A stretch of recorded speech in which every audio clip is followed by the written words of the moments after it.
മഹത്വം കരയറ്റും. അപ്പോൾ ഇടയ്ക്ക് സാത്താൻ ശക്തിയുണ്ട്, സാത്താൻ ശക്തിയുണ്ടെന്ന് പറയുമ്പോൾ നമ്മൾ ആർക്കാ മഹത്വം കരയറ്റുന്നത്? ബലവും ബഹുമാനവും ശക്തിയും സ്വീകരിപ്പാൻ ആര് മാത്രമേ യോഗ്യനായിട്ടുള്ളൂ? കുഞ്ഞാട് മാത്രമേ ഉള്ളൂ. ഇപ്പം കുഞ്ഞാട് ഇതിനെല്ലാം തോൽപ്പിച്ച ശേഷം നമ്മൾ പിന്നെ ഇരുന്നുകൊണ്ട് അവിടുത്തെ പോരാട്ടം കാരണം ഇവിടുത്തെ പോരാട്ടം വിടുതലില്ല എന്നൊക്കെ പറഞ്ഞു കഴിയുമ്പോൾ അർത്ഥം എന്താണെന്ന് വെച്ച് കഴിഞ്ഞാൽ നമ്മളിപ്പോൾ ഈ സാധനങ്ങൾക്കൊക്കെ ശക്തി കരയറ്റുക. മനസ്സിലാകുന്നുണ്ടോ? അപ്പോൾ ഒരു മിനിമം ഫോം ഓഫ് വർഷിപ്പ് അത്. അതായത് നമ്മളൊരിതിന് ബലം കൊടുക്കുമ്പോൾ, ശക്തി കൊടുക്കുമ്പം നമ്മളതിനെ നമ്മളറിയാതെ എന്ത് ചെയ്യുക? ഉയർത്തുക. നമ്മൾ ആരുടെ നാമം മാത്രമേ ഉയർത്താവുള്ളൂ? കർത്താവിൻ്റെ നാമം മാത്രമേ ഉയർത്താവുള്ളൂ. ഒരിക്കലും സാത്താന് നമ്മളെ തോപ്പിച്ച് കളയാൻ പറ്റത്തില്ല. തോപ്പിച്ച് കളയാൻ മാത്രമല്ല, അവൻ ഇയ്യോബിനെ പരീക്ഷിക്കാൻ പോയപ്പോഴും പത്രോസിനെ പരീക്ഷിക്കാൻ വരാൻ ഒരുങ്ങിയപ്പോഴും പരീക്ഷിച്ചപ്പോഴും ദൈവത്തോട് പെർമിഷൻ ചോദിച്ചു. ദൈവത്തിൻ്റെ അടുത്ത് ചോദിച്ചു, ഞാൻ ഇവനെ ഒന്ന് പരീക്ഷിച്ചോട്ടെ? ഇപ്പം കർത്താവ് പറഞ്ഞു, വിശ്വാസം പോകാതെ വേണേൽ പരീക്ഷിച്ചോ എന്ന് പറഞ്ഞാൽ, പരീക്ഷിക്കാൻ പോലും നമ്മുടെ അടുത്തൊരു പരിശോധന കൊണ്ടുവരാൻ പോലും ദൈവത്തിൻ്റെ പരീക്ഷണവും ദൈവത്തിൻ്റെ സാങ്ഷനും പ്രൊട്ടക്ഷനും ഉണ്ട്. യേശുവിനെ സാത്താൻ പരിശോധിക്കാൻ പോകുമ്പം അവൻ ആത്മപൂർണനായി ആത്മനിറവായി ആത്മാവ് തന്നെയാണ് മരുഭൂമിയിലേക്ക് വിടുന്നത്. അപ്പോൾ പലരും വിചാരിക്കുന്നത് ഈ സാത്താൻ പരീക്ഷിച്ച് നോക്കാമെന്ന് വിചാരിച്ചാണ് ദൈവത്തിൻ്റെ പുത്രൻ. അല്ല, ദൈവം എന്തിനാണ് ആത്മാവ് നിറഞ്ഞവനായി സാത്താൻ്റെ അടുത്തേക്ക് വിട്ടത്? എന്തിനാ? ഇവനെ തോൽപ്പിക്കാൻ ആർക്കും കഴിയില്ല എന്ന് ലോകത്തോട് തെളിയിക്കാൻ വേണ്ടിയാണ്. അത് തോറ്റു പോകുമെന്ന് നോക്കാൻ വേണ്ടിയല്ല, തോക്കില്ല എന്ന് തെളിയിക്കാൻ വേണ്ടിയാണ്. അപ്പോൾ സാത്താനെ കർത്താവ് തോൽപ്പിച്ചു എന്ന് പറഞ്ഞു കഴിഞ്ഞാൽ നമുക്ക് വേണ്ടിയാണ് തോൽപ്പിച്ചത്. ഇപ്പോൾ പല ആൾക്കാരും വർഷങ്ങൾ കഴിഞ്ഞാലും ബന്ധനത്തിൽ കഴിയുന്നത് എന്തുകൊണ്ടെന്ന് വെച്ച് കഴിഞ്ഞാൽ അവരുടെ വിശ്വാസത്തിലാണ് ബന്ധനം. ആ നിങ്ങൾ വിശ്വസിച്ചാൽ നിങ്ങൾക്ക് അത് അങ്ങനെ തന്നെയാണ്. കാരണം നിങ്ങൾ കുഞ്ഞാടിനെ മഹത്വപ്പെടുത്താതെ ഈ സാത്താനെ മഹത്വപ്പെടുത്തിയാൽ നിങ്ങളുടെ ജീവിതത്തിൽ അത് എപ്പോഴും അതൊരു ചിന്താതലത്തിൽ അത് എപ്പോഴും ഒരു പോരാട്ടമായിരിക്കും. എനിക്കൊരു പോരാട്ടമില്ല, ഉള്ള കാര്യം ഞാൻ പറഞ്ഞ. ഞാൻ വർഷങ്ങളായിട്ട് പോരാട്ടം എന്ന് പറഞ്ഞൊരു സാധനത്തെ കണ്ടിട്ട് പോലുമില്ല. കാരണം കൂടി വന്നാൽ അതിന് നമ്മുടെ ജീവനിൽ എടുക്കാൻ പറ്റുള്ളൂ. അതുപോലെ എടുക്കാൻ പറ്റില്ല. അത് ദൈവത്തിൻ്റെ പെർമിഷനിൽ ഒന്നും സാധിക്കും. എടുത്താലും നമ്മൾ കർത്താവിൻ്റെ അടുത്തല്ലേ പോകുന്നേ. പിന്നെ എന്ത് പോരാടാനാണ്? വി ആർ വിക്ടോറിയസ് അല്ലേ? പിന്നെ എന്ത് പോരാട്ടത്തെക്കുറിച്ചാണ് പറയുന്നത്? ഇത് ഈ ആകാശത്തിൽ അധികാരം എന്ന് പറഞ്ഞാൽ എന്താ ഈ സാധനം? എന്തിനെയാണ് നമ്മൾ പോരാടുന്നത്? ഈ എഫേസ്യ ലേഖനത്തിൽ പറയുന്ന ഈ ആകാശത്തിൻ്റെ അധികാരം, വാഴ്ചകൾ എന്നൊക്കെ പറയുന്നത്, അന്ധകാരത്തിൻ്റെ ലോകാധിപതി എന്നൊക്കെ പറയുന്നത് എന്ത് സാധനമാണ്? അതാ ഞാൻ പറഞ്ഞു, ഈ കത്തിൻ്റെ അവസാന ഭാഗം വായിക്കുമ്പോൾ ഉണ്ടാകുന്നൊരു കൺഫ്യൂഷനാണ്. ഇത് 2-ാം അധ്യായത്തിൽ എക്സ്പ്ലെയിൻ ചെയ്തിട്ടുണ്ട് ഇതെന്താ സാധനമെന്ന്.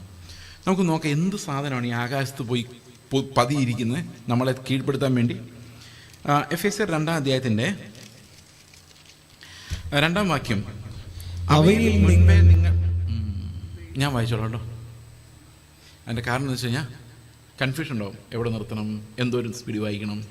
അപ്പം ഞാനങ്ങ് വായിച്ചേക്കാമെങ്കിൽ, ഓക്കെ. അവയിൽ നിങ്ങൾ മുൻപേ ഈ ലോകത്തിൻ്റെ കാലഗതിയെയും, ലോകത്തിൻ്റെ എന്താണ് കാലഗതി? ഗതി എന്ന് പറഞ്ഞാൽ എന്താ? ഡയറക്ഷൻ അല്ലേ? ഗതി നിർണ്ണയിക്കുക എന്ന് പറഞ്ഞാൽ അതിൻ്റെ ദിശ. കാലത്തിൻ്റെ ഗതി, കാലത്തിൻ്റെ പോക്ക്, അല്ലെങ്കിൽ കാലത്തിൻ്റെ ദിശ. ഇപ്പോൾ കാലം ഓരോ സമയത്ത് ഓരോ ദിശയിലാണ് പോയിക്കൊണ്ടിരിക്കുന്നത്. അതിനനുസരിച്ചാണ് നമ്മൾ നടക്കുന്നത്. ഇക്കാലത്ത് ഇങ്ങനെയൊക്കെയാണെന്ന് പറഞ്ഞാൽ അങ്ങനെയല്ല നമ്മളെല്ലാം ചെയ്യുന്നത്. അപ്പം കാലം മാറുന്നതനുസരിച്ച് നമ്മളും മാറിക്കൊണ്ടിരിക്കും. നമ്മൾ അന്ന് ഈ രക്ഷിക്കപ്പെടുന്നതിന് മുമ്പ് നമ്മളെല്ലാം അങ്ങനെയായിരുന്നു, കാലത്തിൻ്റെ ഗതി അനുസരിച്ചുകൊണ്ടിരുന്നത്. ചില സമയത്തൊക്കെ ഊശാന്താടി ആയിരിക്കും ഫാഷൻ. അപ്പം കുറേ നാൾ ഊശാന്താടി വെച്ചിട്ടുണ്ടാകും, ഇതാണ് ഫാഷൻ. അപ്പോൾ അത് കാണുമ്പോൾ എല്ലാവർക്കും സന്തോഷമാകുന്നത്. പിന്നെ ചില സമയത്ത് ക്ലീൻ ഷേവ് ആയിരിക്കും ഫാഷൻ. ചിലപ്പോൾ ഇങ്ങനെ ഷേവ് ചെയ്യാൻ ശ്രദ്ധിക്കാതെ എന്നെപ്പോലെ മടിയന്മാർ. അപ്പോൾ ഇതെല്ലാം ഓരോരോ കാലത്തിൻ്റെ ഗതിയാണ്. ഇത് മാത്രമല്ല, വസ്ത്രധാരണം, പെരുമാറ്റം. ഈ കാലത്തിൻ്റെ ഒരു ഗതി ഞാൻ പറയട്ടെ. പണ്ട് കാലത്തൊക്കെ അപ്പന്മാരെ പിള്ളേർക്ക് ഭയങ്കര പേടിയായിരുന്നു. അമ്മമാർ വഴിയായിരുന്നു അപ്പൻ്റെ അടുത്തോട്ട് ചെന്നുണ്ട്. ഇപ്പോൾ ഇന്ന് അമ്മമാരെയാണ് പേടി. അപ്പന്മാരുടെ അടുത്ത് ചെന്നിട്ടാണ് അമ്മയോടൊന്ന് പറയണമെന്ന് പറഞ്ഞത്. കാരണം അപ്പം കുറച്ചൊക്കെ സോഫ്റ്റായി അല്ലേ? ഓവർ മെനി എവല്യൂഷണറി ചേഞ്ചസ് ആണ്. അമ്മമാരാണ് നീ പഠിക്കുന്നുണ്ടോടാ എന്താ ബഹളം മുഴുവൻ. അപ്പന്മാർക്ക് ഒരു പ്രശ്നമില്ല. ശരിയാണോ? പിന്നെ പണ്ട് കാലത്തൊക്കെ വീട്ടിൽ കൂടുതൽ സാലറി വാങ്ങിക്കുന്നതും അധ്വാനിക്കുന്നതും വീട്ടിൽ ചിലവ് കൊടുക്കുന്നതൊക്കെ ആണുങ്ങളായിരുന്നു. ഇപ്പം പതുക്കെ അത് പെണ്ണുങ്ങളത് അവകാശമാക്കിക്കൊണ്ടിരിക്കുകയാണ്. കാരണം ആണുങ്ങൾക്ക് ജോലി കൊടുക്കുന്നതിനേക്കാൾ എളുപ്പം പെണ്ണുങ്ങൾക്ക് ജോലി കൊടുക്കുന്നു. കാരണം അവർ ഒന്നും പറയാതെ അധ്വാനിച്ചോളൂ, ശമ്പളവും കുറച്ച് മതി. പിന്നെ അത് മാത്രമല്ല, വലിയ ശല്യത്തിനും കൊടി പിടിക്കാനൊന്നും പോകില്ല. അതും മാത്രമല്ല, കുറച്ചുകൂടെ നല്ലോണ്ടിരുന്ന് പഠിച്ചോളും ചെയ്യും. ഇമാർ ഇതിനിടയിലുള്ള മൊബൈൽ ഫോൺ കളിച്ചുകൊണ്ടിരിക്കും. അപ്പോൾ ഒരു 10 വർഷം കഴിയുമ്പം നമുക്ക് മനോരമയിലൊക്കെ പരസ്യം കാണാം. വീട്ടുജോലി അറിയാവുന്ന, കുഞ്ഞുങ്ങളെ നോക്കാൻ അറിയാവുന്ന പുരുഷന്മാരിൽ നിന്നും ഉദ്യോഗസ്ഥയായ സ്ത്രീ വിവാഹാലോചനകൾ ക്ഷണിക്കുന്നത് വരാൻ പോവാം. അപ്പം വലിയ കാലം ഇങ്ങനെ മാറിക്കൊണ്ടിരിക്കുക, ഭയങ്കര സ്പീഡിൽ ഇത് മാറുന്നത്. ഇത് ഒത്തിരി പഠനങ്ങൾ ഇതിനെക്കുറിച്ചൊക്കെ നടന്നിട്ടുണ്ട്. അതിലൊരു പ്രധാന കാര്യം എന്ന് പറയുന്നത്, പണ്ടുകാലത്തൊക്കെ നമുക്ക് ഒരു സത്യം അറിഞ്ഞാൽ ആ സത്യത്തിന് വേണ്ടി ജീവിക്കാനും മരിക്കാനും ആൾക്കാർ തയ്യാറായിരുന്നു. ഇന്ന് സത്യം ആരെ സ്വതന്ത്രരാക്കുന്നില്ല. യാക്കോപ്പള്ളി നിൽക്കുമ്പോൾ നിങ്ങൾ പറയുന്നത് ശരി എന്നൊക്കെ ഞങ്ങൾക്ക് അറിയാം, പക്ഷെ ഞങ്ങൾക്ക് ഇതും വേണം അതും വേണം. അതാണ് നമ്മുടെ ഇന്നത്തെ പരിപാടി. ഇത് ശരിക്കും അവരുടെ കുഴപ്പമല്ല, ഈ കാലത്തിൻ്റെ ഗതി അങ്ങനെയാണ്. ഇപ്പം നിങ്ങളൊരു 9ാം ക്ലാസ്സിൽ പഠിക്കുന്ന ഒരു കൊച്ച് സ്കൂളിൽ ചെല്ലുമ്പം സാർ ചോദിക്കും എങ്ങനെ മനുഷ്യനുണ്ടായെന്ന് വെച്ച് കഴിഞ്ഞാൽ എന്ത് പറയും? കുരങ്ങൻ്റെ എന്ന് പറഞ്ഞാൽ തെറ്റാട്ടോ, അങ്ങനെയല്ല. കുരങ്ങൻ്റെ പാലും കുറിച്ചാണോ മനുഷ്യനുണ്ടായത്? കുരങ്ങനും മനുഷ്യനുമല്ല, ഒരു പൊതുപൂർവികനിൽ നിന്ന് യുഗങ്ങളുടെ പരിണാമ പ്രക്രിയയിലൂടെ മാറ്റങ്ങൾക്ക് വിധേയമായി ഇന്നത്തെ ഹോമോസാപ്പിയൻസ് ഉണ്ടായി. ഇതാണ് അതിൻ്റെ നിർവചനം. അതേ സാറ് പിറ്റേ ദിവസം സൺഡേ സ്കൂളിൽ നിങ്ങളുടെ സാറോ എന്ന് വിചാരിച്ചോ, നിങ്ങളോട് ചോദിക്കുകയാണ് മനുഷ്യൻ എങ്ങനെ ഉണ്ടായെന്ന് ചോദിച്ചു കഴിഞ്ഞാൽ ഈ ഹോമോസാപ്പിയൻസ് ഒന്നും പറഞ്ഞിട്ട് കാര്യമുണ്ടോ? ഇല്ല. അപ്പോൾ പറയും മണ്ണ് കൊണ്ട് ദൈവം മെനഞ്ഞെടുത്ത് ജീവശ്വാസം ഊതി. ഇല്ലെങ്കിൽ പറയട്ടോ, ഇതിലേതാ നിങ്ങൾ വിശ്വസിക്കുന്നത്? അതിവിടെ അങ്ങനെ പറയാൻ പറ്റത്തുള്ളൂ. ഇത് സത്യം പറഞ്ഞാൽ നിങ്ങളെ സംബന്ധിച്ച് എന്ത് വിശ്വസിച്ചാലും കുഴപ്പമില്ല, അവിടെ ഇവിടെ മാർക്ക് കിട്ടണമെന്നേ ഉള്ളൂ. പ്രത്യേകിച്ച് ഒന്നും വിശ്വസിക്കുന്നില്ല. ഇന്നത്തെ തലമുറയ്ക്ക് പ്രത്യേകിച്ചൊന്നും വിശ്വസിക്കണമെന്ന് നിർബന്ധമൊന്നുമില്ല. അവിടെ ഇവിടെയും മാർക്ക് കിട്ടണം, അവിടെ ഇവിടെ എൻ്റെ കാര്യം നടക്കണമെന്ന് മാത്രമേ ഉള്ളൂ. അതായത് ട്രൂത്ത് നമ്മളെ ലിബറേറ്റ് ചെയ്യുന്നില്ല. ഇപ്പം ഞാനിപ്പോൾ എത്ര പ്രസംഗിച്ചാലും ഈ പ്രസംഗം നിങ്ങൾ കേൾക്കുമ്പോൾ രസമായിട്ട് തോന്നുമെങ്കിലും ഇതൊരു എക്സ്പീരിയൻസ് ആയിട്ട് നിങ്ങൾ എടുക്കുള്ളൂ. നാളെ വേറൊരു വചനം, അതിൻ്റെ എക്സ്പീരിയൻസ്, അത് ഞാൻ അടുത്ത എക്സ്പീരിയൻസ്, ഇങ്ങനെ ഓരോരോ എക്സ്പീരിയൻസിലോട്ട് പോകുന്നതല്ലാതെ ഇതൊരു ട്രൂത്ത് എന്ന് പറഞ്ഞ സാധനം നിങ്ങൾ ഡെലിവർ ചെയ്യില്ല. നാളെ വേറൊരാൾ വന്നിട്ട് ഒരു ദുരാത്മാവാണ്, അവിടെ ഇതാണ് ബാധ എന്ന് പറഞ്ഞാൽ നിങ്ങൾ ആണോ പാസ്റ്ററേ എനിക്ക് വേണ്ടി ഒന്ന് പ്രാർത്ഥിക്കണം നിങ്ങൾ പറഞ്ഞാൽ അപ്പം തന്നെ പോകും. ഇപ്പം തന്നെ പോകാൻ റെഡിയായിട്ടിരിക്കുക. അപ്പം ഇത് ഇന്നത്തെ തലമുറ, ഈ കാലത്തിൻ്റെ ഒരു ഗതി എന്ന് പറയുന്നത്, സത്യം മനസ്സിലായാലും അത് ഹൃദയത്തോട് ഹോൾഡ് ചെയ്ത് പിടിക്കാൻ നമുക്ക് കപ്പാസിറ്റി ഇല്ല. അതിന് പ്രധാനപ്പെട്ടൊരു കാരണം എന്ന് പറയുന്നത് നമ്മുടെ മെഷീൻസാണ്. ഈ ഒത്തിരി മെഷീൻ വൽക്കരിക്കപ്പെട്ടിട്ടുണ്ട് നമ്മൾ. ഇത് എതിർ ക്രിസ്തു ആരാധനകൾ നമ്മളെ കാണിച്ചു തരുന്ന ഒരു കാര്യമാണ് ഈ എഫേസ്യർ 6 നമ്മൾ കാണുന്നത്. എതിർ ക്രിസ്തുവിൻ്റെ മർമ്മം, ഇന്നും വ്യാപരിക്കുന്ന എതിർ ക്രിസ്തുവിൻ്റെ മർമ്മം എന്താണ്? നമുക്കറിയാം, ഒരു 25 വർഷം മുമ്പ് ഞങ്ങളൊക്കെ പഠിക്കുന്ന കാലത്ത് രാവിലെ ഒരു 5 കിലോമീറ്റർ സ്കൂളിലോട്ട് നടന്നു പോകുക എന്ന് പറയുന്നത് ഞങ്ങളെ സംബന്ധിച്ച് വളരെ എളുപ്പമുള്ളൊരു കാര്യമായിരുന്നു. അത് എളുപ്പവും രസവുമായിരുന്നു. ഇങ്ങനെ തിരിച്ചു വരുമ്പം റോഡിൻ്റെ ഓരോ സൈഡ് ഓരോരുത്തർ ബുക്ക് ചെയ്യും. ഇപ്പോൾ ഓരോ സൈഡിൽ എത്ര പശുക്കളുണ്ട് അത് എണ്ണിക്കൊണ്ടിരിക്കും. അവസാനം ആരാണോ ജയിക്കുന്നത് അങ്ങനെ മത്സരം, ഇതാണ് വർത്താനമൊക്കെ പറഞ്ഞ് പിള്ളേർ കൂട്ടു. പക്ഷേ ഇന്നൊരു 500 മീറ്റർ നടക്കേണ്ടി വന്നാൽ ഒത്തിരി നടന്നു എന്നാണ് പറയുന്നത്. കാരണം ആ നടക്കാനുള്ള കപ്പാസിറ്റി പോയി. ഒത്തിരി കാര്യങ്ങളുടെ കപ്പാസിറ്റി നമുക്ക് നഷ്ടപ്പെട്ടിട്ടുണ്ട്. നടക്കാനുള്ളത് പോയി. അതുപോലെ എന്താ പോയത്? കാൽക്കുലേറ്റ് ചെയ്യാനുള്ള കഴിവ് പോയി. 78 44 എത്രയാണ്? 122. അത് നേരത്തെ നമുക്ക് ടെക് ടെക് എന്ന് മനസ്സിൽ വരും. പ്രായമായ ആൾക്കാരത് പറയുള്ളൂ. ചെറിയ പിള്ളേർക്ക് പറയാൻ പറ്റത്തില്ല. അവരത് കാൽക്കുലേറ്റർ തപ്പും. എവിടെ കാൽക്കുലേറ്റർ? ആ മെൻ്റൽ എബിലിറ്റിയാണ് പോയത്, നമ്മളത് അറിയുന്നില്ല. അതുപോലെ ഞാൻ നിങ്ങളോടൊരു കാര്യം പറഞ്ഞു. നിങ്ങളൊന്ന് സങ്കല്പിച്ച് നോക്കിയേ, ഒരു കൊച്ച് ഒരു റൂമിൽ ഒരു കസേരയിലിരിക്കുന്നു. ഓക്കെ, സങ്കല്പിച്ചോ. ആ കൊച്ച് എന്ത് ഡ്രസ്സാണ് ധരിച്ചിരിക്കുന്നത്? ആൺകുട്ടിയാണോ പെൺകുട്ടിയാണോ? മുമ്പിലൊരു ടേബിളുണ്ടോ? ടേബിളിൽ ഫുഡുണ്ടോ? പുസ്തകമുണ്ടോ? പഠിക്കുവാണോ? കഴിക്കാൻ പോകണോ? കൂടെ ആരെങ്കിലും ഉണ്ടോ? ലൈറ്റ് ഇട്ടിട്ടുണ്ടോ? പകൽ സമയമാണോ രാത്രി സമയമാണോ? ഇതൊന്നും ഞാൻ നിങ്ങളോട് പറയുന്നില്ല. അപ്പോൾ നിങ്ങൾ സങ്കല്പിക്കും. ഇതാണ് പണ്ടുകാലത്ത് ഈ നോവലുകളൊക്കെ വായിക്കുന്ന ആൾക്കാർ എല്ലാം സങ്കല്പിക്കുക. അപ്പോൾ അവർ എഴുതി വയ്ക്കും മീശ ഇങ്ങനെയാണ്, അപ്പോൾ മീശ ഇങ്ങനെ നമ്മൾ സങ്കല്പിക്കും. അപ്പോൾ മൈൻഡിന് കുറച്ച് പണിയുണ്ട്, ഇത് സങ്കല്പിച്ചെടുക്കണം. ഇന്നതൊന്നും വേണ്ട, ഇന്നൊരു വീഡിയോയിൽ ഇതും കാണിച്ചു തരും. നമുക്ക് സങ്കല്പിക്കുകയും വേണ്ട, ഒന്നും വേണ്ട. അപ്പോൾ ഇമാജിനേഷൻ എന്ന് പറഞ്ഞൊരു സാധനം, ചിന്താശക്തിയും എല്ലാം ഈ മെഷീൻസ് എടുത്തുകൊണ്ട് പോയി. ഇപ്പം നമുക്ക് പിള്ളേർക്ക് ഒരു കഥ വായിക്കാൻ പറ്റത്തില്ല, അവർക്ക് കാണണം, വീഡിയോയിൽ കാണണം. അവർക്ക് ടെക്സ്റ്റ് ബുക്ക് വായിക്കാൻ പറഞ്ഞു കഴിഞ്ഞാൽ ആരെങ്കിലും വീഡിയോയിൽ കാണിച്ചു കൊടുത്തില്ലെങ്കിൽ അവർക്ക് മനസ്സിലാവില്ല.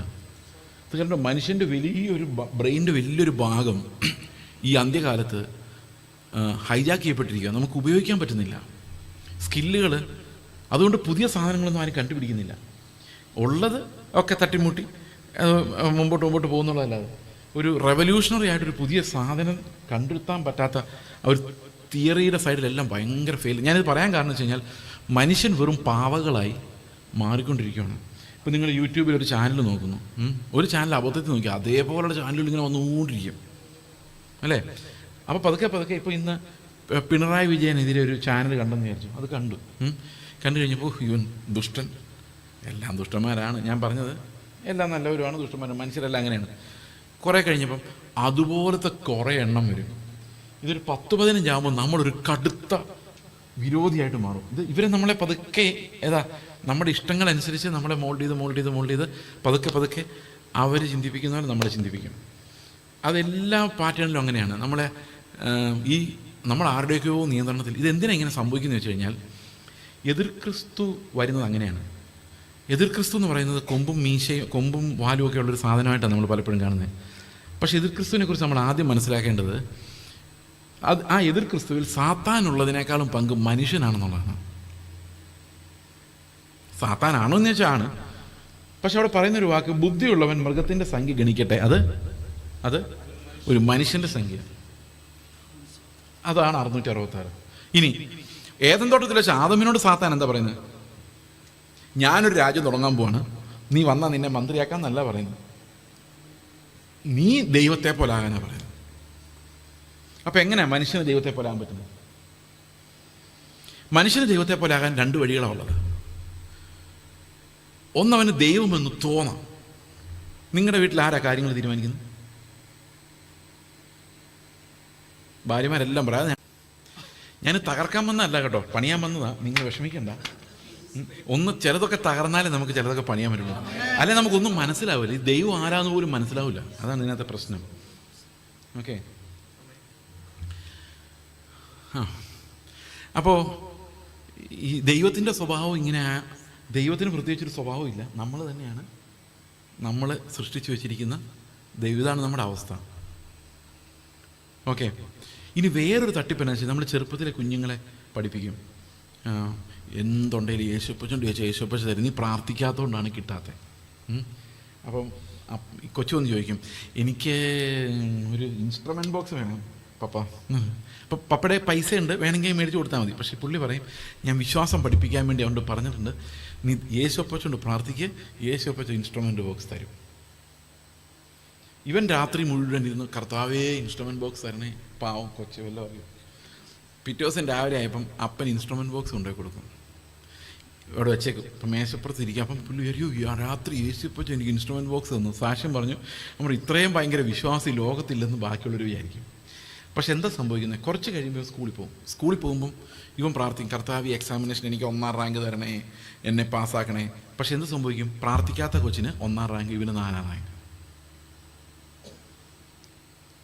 പ്രാർത്ഥിക്കുന്നതുകൊണ്ട് ഒരു പരിപാടി നടക്കുന്നില്ല, ജോലി കിട്ടുന്നില്ല, സമയത്ത് എക്സാമിനേഷൻ നല്ല പാസ് കിട്ടുന്നില്ല, പ്രൊമോഷൻ കിട്ടുന്നില്ല. പ്രാർത്ഥിക്കാത്തവർക്ക് ഇതെല്ലാം കിട്ടുന്നു, അവർ ജോലി വാങ്ങിക്കുന്നു.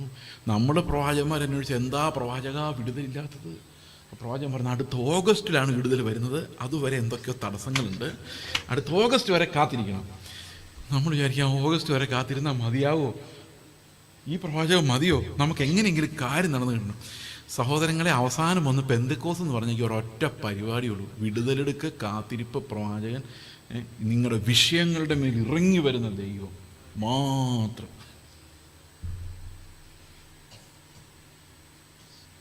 ഞാൻ ഈ തൃശ്ശൂരിൽ പണ്ട് വർഷങ്ങൾക്ക് മുമ്പ് 2014 പ്രസംഗിക്കാൻ വന്നു. എവിടെയാണ് ഓർമ്മയൊന്നുമില്ല, തൃശ്ശൂരിൽ. അപ്പോൾ ഞാൻ അവിടെ ലോകം പ്രസംഗമായിരുന്നു. ഇന്ന് എനിക്കൊരിത്തിരി ക്ഷീണമൊക്കെ ഉണ്ട്, അതുകൊണ്ട് എത്ര നേരം നിൽക്കാൻ പറ്റുമെന്നൊക്കെ ഉള്ളതൊക്കെ ദൈവത്തിൻ്റെ ഇഷ്ടം പോലെയാണ്. പിശാചിൻ്റെ പോരാട്ടമൊന്നുമല്ല കേട്ടോ.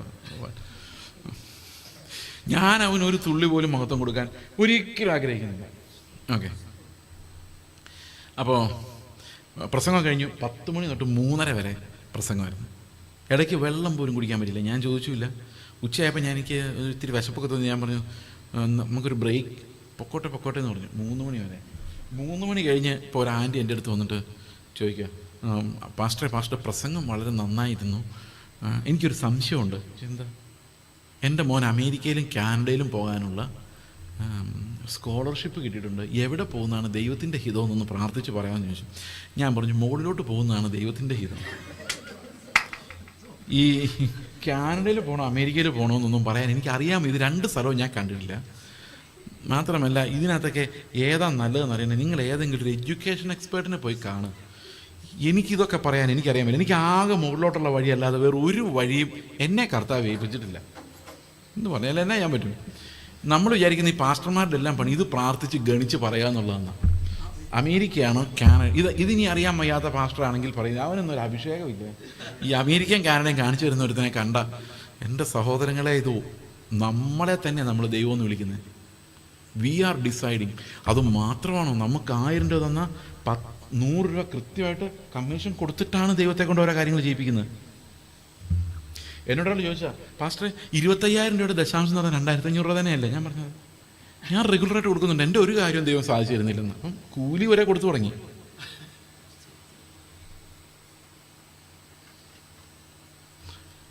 പത്രോസിൻ്റെ കാര്യം ആലോചിച്ചെങ്കിൽ പത്രോസ് മീൻ പിടിക്കാൻ പോയപ്പോൾ കർത്താവ് വലിയ മീൻ കൊണ്ട് നിന്ന് പിറ്റേ. അപ്പോൾ പത്രോസ് പറയാം, കർത്താവെ നാളെ നീ എൻ്റെ കൂടെ വരണേ, 100 മീൻ എനിക്ക് കിട്ടിയാൽ 10 മീൻ നിനക്ക് കൃത്യമായിട്ട് തന്നേക്കാം. നാളെ ഈ ബിസിനസ്സിൽ നീ എൻ്റെ കൂടെ ഇറങ്ങി വരുന്നതിനായി സ്തോത്രം, എൻ്റെ പടകിൽ നീ ഇറങ്ങി. അങ്ങനെയാണ് പറഞ്ഞത്. ദയവായിട്ട് എന്നെ വിട്ടു പോകാനാണ് പറഞ്ഞത്. കാരണം അവൻ ദൈവത്തെ കണ്ടു, നമ്മൾ മീനെയാണ് കണ്ടുകൊണ്ടിരിക്കുന്നത്. അതുകൊണ്ട് നമ്മൾ വൈബ്രേഷനോടെ പറയും, പടകിൻ്റെ നടുവിൽ യേശു ഉണ്ടെങ്കിൽ. യേശു ഉണ്ടെങ്കിൽ നമ്മുടെ കാര്യം പോക്കാം. അതാണ് സത്യം. മീൻപിടുത്തവും തീരും, അതോടുകൂടി വലയം വലിച്ചു കഴിഞ്ഞ് നമ്മൾ ഇതിലെങ്കിലും പോകും. ദൈവത്തിൻ്റെ കൃപയാൽ കർത്താവ് അങ്ങനെ ഇറങ്ങി നമ്മുടെ അടുത്ത് വന്നില്ല എന്ന് വിചാരിച്ചാൽ മതി. ഓക്കെ, അപ്പോൾ നമ്മൾ ഈ മനസ്സിലാക്കി വച്ചിരിക്കുന്നതൊക്കെ മനുഷ്യൻ്റെ ചിന്തകളുടെ, ഭയത്തിൻ്റെ, കൊതികളുടെ ഒരു എക്സ്റ്റൻഷനാണ് മനുഷ്യൻ നിർമ്മിച്ചു വച്ചിരിക്കുന്ന ദൈവം.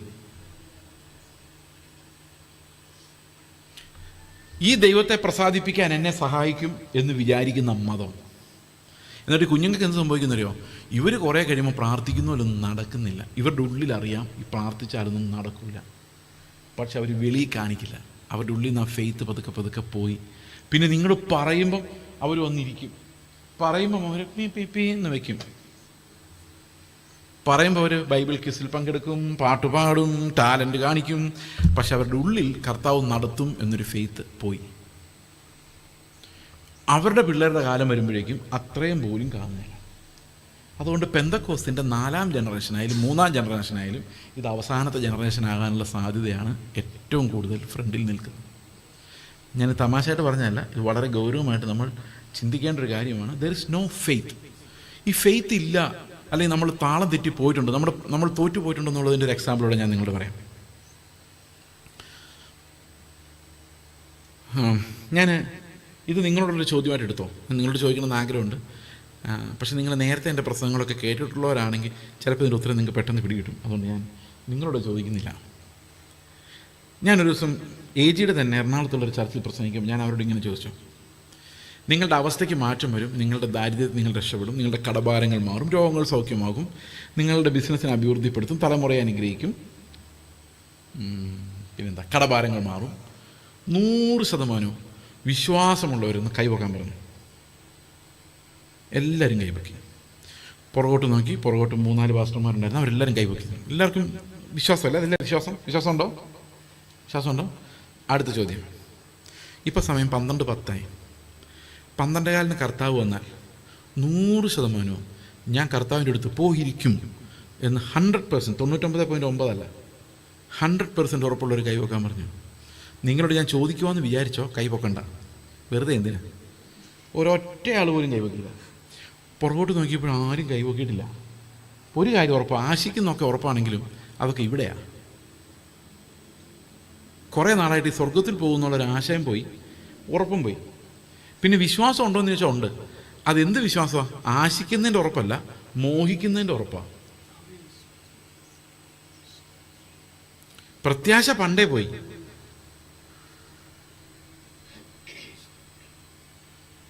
സ്വർഗത്തിൽ പോവോ? ഞാൻ ഒരു ചർച്ച ചെന്ന് ഇങ്ങനെ, ഞാൻ ആദ്യമൊക്കെ എല്ലാവരോടും ചോദിക്കുമായിരുന്നു, ഞാൻ നിങ്ങളുടെ കൈവക്കണമെന്ന് പറയണതിൻ്റെ ഉള്ളിലുണ്ട്, പക്ഷെ പറയാൻ പേടിയാണ്. ഒരു ചർച്ച ചെന്നപ്പോൾ ഒരു പാവ അപ്പച്ചൻ മാത്രം കൈവക്കി, ബാക്കി എല്ലാവരും പുള്ളി നോക്കി ചിരിക്കുക. കണ്ട അഹങ്കാരിയാവും, സ്വർഗത്തിൽ പോകാൻ വേണ്ടി കാലും ഫിറ്റ് ചെയ്ത് ഇറങ്ങിയേക്കോ രാവിലെ. ഈ സാഹചര്യം ഒരു 50 വർഷം നമുക്കൊന്ന് പുറകോട്ട് പോയി നോക്കാം. അന്ന് എല്ലാ പ്രസംഗങ്ങളും പറയുന്ന കർത്താവ് വരാറായി, നാമും പോകാറായി. എല്ലാ പ്രസംഗം ട്രാക്ട് കൊടുത്താൽ പറയും, ഇന്ന് നീ മരിച്ചാൽ നിന്റെ നിത്യത എവിടെ? ഇന്നിപ്പം നിങ്ങൾക്ക് എല്ലാവർക്കും ആ ട്രാക്ട് തരണ്ടേ? നിങ്ങളോട് ചോദിക്കേണ്ട ഒരു ചോദ്യം, ഇന്ന് മരിച്ചാൽ ഉത്തരവില്ല. എവിടെ പോയി ആ ഫെയ്ത്ത്? ഒരു 25-30 വർഷം മുമ്പ് എഴുതിയ പാട്ടുകളെല്ലാം പ്രത്യാശാ ഗാനങ്ങളായിരുന്നു. എല്ലാ പാട്ടും നമ്മൾ ഈ വഴിയിലെ പെരുന്നാളിന് പാടുന്ന പാട്ട്, കത്തോലിക്കര് കൺവെൻഷന് പാടുന്ന പാട്ട്, ഞാൻ ചർച്ചിലെ ആരാധനയ്ക്ക് പാടുന്ന പാട്ടല്ല ഞാൻ ഉദ്ദേശിച്ചത്, അതെല്ലാം പ്രത്യാശാ ഗാനങ്ങളായിരുന്നു. സ്വർഗനാട്ടിലൻ പ്രിയൻ തീർത്തിടും സ്വന്തം വീട്ടിൽ ചേർന്നിടുവാൻ, രാജാതിരാജൻ മഹിമയോടെ വാനമേഘത്തിൽ എഴുന്നള്ളാറായി, അക്കരയ്ക്ക് യാത്ര ചെയ്യും സിയോൻ സഞ്ചരി. ഇതൊക്കെ റൂട്ടിൽ കൂടെ പാടി നടന്ന പാട്ടുകളല്ല, അല്ലാതെ നമ്മൾ ചർച്ചിൽ പാടിയ പാട്ട്. മൽപ്രിയനെ അന്വേഷിച്ചു നായകനെ എപ്പോൾ വരും, എപ്പോൾ വരും? സിയോൻ യാത്ര ഇതിൽ മനമേ ഭയമൊന്നും. ഇതല്ലാത്ത ഒരൊറ്റ പാട്ട് പോലും ഒന്നില്ല. ഞാൻ രക്ഷിക്കപ്പെട്ട 94, അതിനുശേഷം ഇന്നേ വരെ ഒരൊറ്റ പ്രത്യാശാഗാനം പോലും ആരും എഴുതിയിട്ടില്ല. 28 വർഷമായിട്ട് 26 വർഷമായിട്ട് ഒരൊറ്റ പ്രത്യാശാഗാനം പോലും നമ്മളാരും പാടുന്നില്ല. മനസ്സിലായോ എന്താ പറ്റിയത്? ഈ തൃശ്ശൂരിനടുത്ത് കാനാരിമഠം എന്നും പറഞ്ഞൊരു സ്ഥലമുണ്ട്. നിങ്ങൾക്കറിയാമോ അല്ലേ? നിങ്ങൾക്ക് നാട്ടുകാർക്കെല്ലാം അറിയാമായിരിക്കും, ഇത്തിരി പ്രായമായവർക്ക്.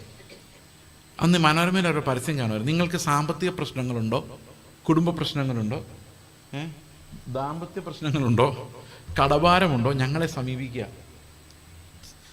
കാനാരി ചാത്തൻ സേവാമഠം. അന്ന് നമ്മൾ സുവിശേഷകരെല്ലാം ഇന്ന് നീ മരിച്ചാൽ നിത്യത എവിടെയെന്ന് പറഞ്ഞുകൊണ്ട് കൺവെൻഷൻ പ്രൊസഷനോടൊക്കെ വരുന്നു. ഇപ്പം സുവിശേഷകർ ഈ പണി ഏറ്റെടുത്തു. നിങ്ങൾക്ക് ജീവിതത്തിൽ പ്രശ്നങ്ങളുണ്ടോ, സാമ്പത്തിക പ്രശ്നങ്ങളുണ്ടോ, കടഭാരമുണ്ടോ, അവർ പൂട്ടിപ്പോയി. നമ്മുടെ ആ ഭയങ്കര അഡ്വർടൈസ്മെൻറ്റ് അവർക്ക് പിടിച്ചിരിക്കാൻ പറ്റിയില്ല. ഈ നിത്യതയെക്കുറിച്ച് പറയുന്ന ആൾക്കാർ ഇവിടുന്ന് അപ്രത്യക്ഷമാവുകയും ചെയ്തു. ശരിക്കും ആരാ ജയിച്ചത്? ഇവിടെയാണ് ശത്രു ജയിച്ചത്. പ്രത്യാശയുടെ സ്വീകാരം മുറുകെ പിടിക്കാൻ പറ്റാത്ത വിശ്വാസികളെന്ന് ചിന്തിക്കുമ്പോഴും അവർ കർത്താവിൻ്റെ യാഗത്തിലേക്ക്, അതിലൂടെയുള്ള വീണ്ടെടുപ്പിലേക്ക് കടന്നു വരാൻ പറ്റാതെ നമ്മൾ പണ്ടുകാലത്ത് ജീവിച്ചിരുന്ന അതേ മോഹങ്ങളെ വർദ്ധിപ്പിക്കുമാറുള്ള ശുശ്രൂഷകൾ. വലിയൊരു മരണം, ആത്മീക മരണത്തിൻ്റെ നടുവിലാണ് ഇന്ന് ലോകത്തിലെ സഭകൾ മുഴുവൻ. ഓരോ പ്രസംഗം കേട്ടിറങ്ങുമ്പോഴും കൂടുതൽ മോഹികളായി നമ്മൾ ഇറങ്ങുകയാണ്. മോഹികളായി. അത് ശുശ്രൂഷകരും അങ്ങനെ തന്നെയാണ്. 2017 എന്നോടൊരു പാസ്റ്റർ പ്രവചിച്ചു, നിങ്ങളുടെ ശുശ്രൂഷയുടെ തലം മാറാൻ പോവാണ്. ഞാൻ പറഞ്ഞു എങ്ങനെ? പുള്ളി പറഞ്ഞു, ഇപ്പോൾ 200 പേരോട് സംസാരിക്കുന്ന നിങ്ങൾ 2000 പേരോട് സംസാരിക്കുന്ന തലത്തിലേക്ക് നിങ്ങൾ മാറാൻ പോവാണ്. ഞാൻ പറഞ്ഞു, എനിക്കൊരു ശമരിയാക്കാരി സ്ത്രീ അന്വേഷിച്ച് നടന്ന യേശുവിൻ്റെ തലത്തിലേക്കും ഒരു ഷണ്ണന് വേണ്ടി മരുഭൂമിയിലൂടെ നടന്ന ഫിലിപ്പോസിൻ്റെ തലത്തിലേക്കുള്ളൊരു പ്രൊമോഷനാണ് ഞാൻ നോക്കിക്കൊണ്ടിരിക്കുന്നത്. ആ ഒരു മനസ്സെനിക്ക് വരുന്നതാണ് എന്നെ സംബന്ധിച്ച് പ്രൊമോഷൻ. എന്നെ ഇങ്ങോട്ട് വിളിച്ചപ്പോൾ എത്ര പേര് വരുന്നത് ഞാൻ അന്വേഷിച്ചില്ല.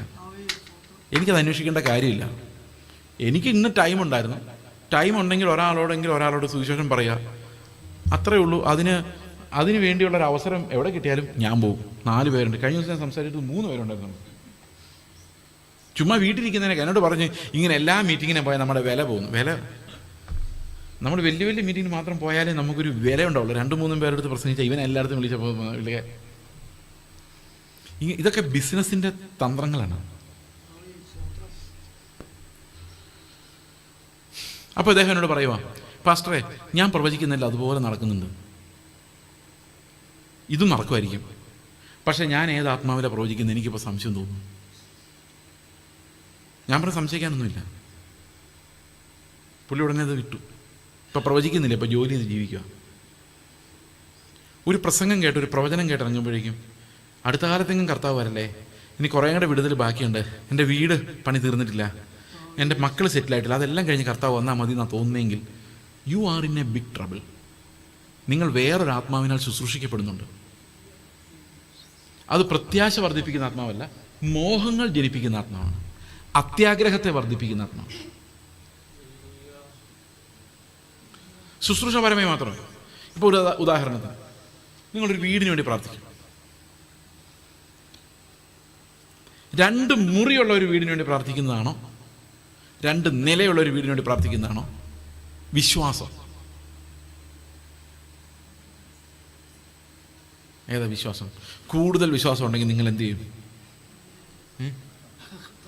എന്ത് ചെയ്യും? 2 നിലയുള്ള വീട്. ഏതാ അത്യാഗ്രഹം? അപ്പൊ വിശ്വാസം ഈസ് ഈക്വൽ ടു മോർ അത്യാഗ്രഹി ഈസ് കോൾഡ് എ ബെറ്റർ വിശ്വാസി. ആണോ അല്ലയോ? അപ്പൊ ഈ വിശ്വാസം എന്ന് പറഞ്ഞ് നമ്മൾ വളർത്തിവിടുന്ന സാധനം എന്തോ? എന്നാൽ യഥാർത്ഥ വിശ്വാസം, എബ്രഹാമിനുണ്ടായിരുന്ന വിശ്വാസം എന്താ? ദൈവം ശില്പിയായി പണിയുന്ന അടിസ്ഥാനമുള്ളൊരു നഗരമുള്ളത് കൊണ്ട് ഞങ്ങൾക്ക് ടെന്റ് മതി. ഇതാണ് രക്ഷാകരമായ വിശ്വാസം. പക്ഷെ ഇന്ന് സാത്താൻ നമ്മുടെ ഇടയിൽ സ്പ്രെഡ് ചെയ്തിരിക്കുന്ന വിശ്വാസം ഈ ലോകത്തിൻ്റെ പ്രഭുവിൻ്റെ അവശിഷ്ടങ്ങളാണ്. ഇതാണ് ബാബിലോൺ. ഈ ബാബിലോൺ നമുക്ക് ഭയങ്കര ഇഷ്ടമാണ്, അതിൻ്റെ മഹത്വം. ഈ പോരാട്ടത്തെ ജയിക്കാനാണ് നമുക്ക് പ്രയാസം. കാരണം ഇതൊരു മനുഷ്യൻ ഇറക്കി വിടുന്നതല്ല. ഇത് അന്ത്യകാലത്ത് ലോകത്തിൽ മുഴുവൻ വ്യാപിക്കുന്ന കാലഗതിയുടെ പ്രത്യേകതയാണ്. 1980 വിശ്വാസി അല്ല 2022 വിശ്വാസി. അവൻ്റെ മോഹങ്ങൾ വേറെയാണ്, അവൻ്റെ അജണ്ട വേറെയാണ്. അപ്പോൾ ഈ കാലഗതിക്കനുസരിച്ച് നമ്മൾ ജീവിക്കുമ്പോൾ നമുക്ക് എന്ത് സംഭവിക്കും? നമുക്കെതിരെ നീന്താനുള്ള ശക്തിയില്ല. ഇനി വിവാഹം കഴിക്കാൻ പോകും. നമ്മുടെ ദൈവം നമ്മൾ തന്നെയാണ്. ഓർത്തഡോക്സ് പാരമ്പര്യത്തിൽ നിന്ന് വിശ്വാസത്തിൽ വന്ന യുവാവ് ഓർത്തഡോക്സ് പാരമ്പര്യത്തിലുള്ള പെൺകുട്ടിയുടെ മാതാപിതാക്കളിൽ നിന്നും വിവാഹാലോചനകൾ ക്ഷണിക്കുന്നു. അപ്പോൾ ഇതിങ്ങനെ കുറേ ആയപ്പോൾ ഞാൻ ഒരാളോട് പറഞ്ഞു, ഇത് ശരിക്കും പറഞ്ഞാൽ ആത്മാവിൻ്റെ ആലോചനയല്ല, ഇത് ജഡത്തിൻ്റെ ഗൂഢാലോചനയാണ്. അപ്പോൾ പുള്ളി പറഞ്ഞു, ബ്രദർ പറയുന്നവരൊന്നുമല്ല, വർഷങ്ങൾക്ക് മുമ്പ് കേട്ടോ, അന്ന് ബ്രദറാണ്, ഇന്ന് ആ ബ്രദർ അല്ലാതായത്. കർത്താവ് ബ്രദർ യേശു പോലും അല്ലായിരുന്നു,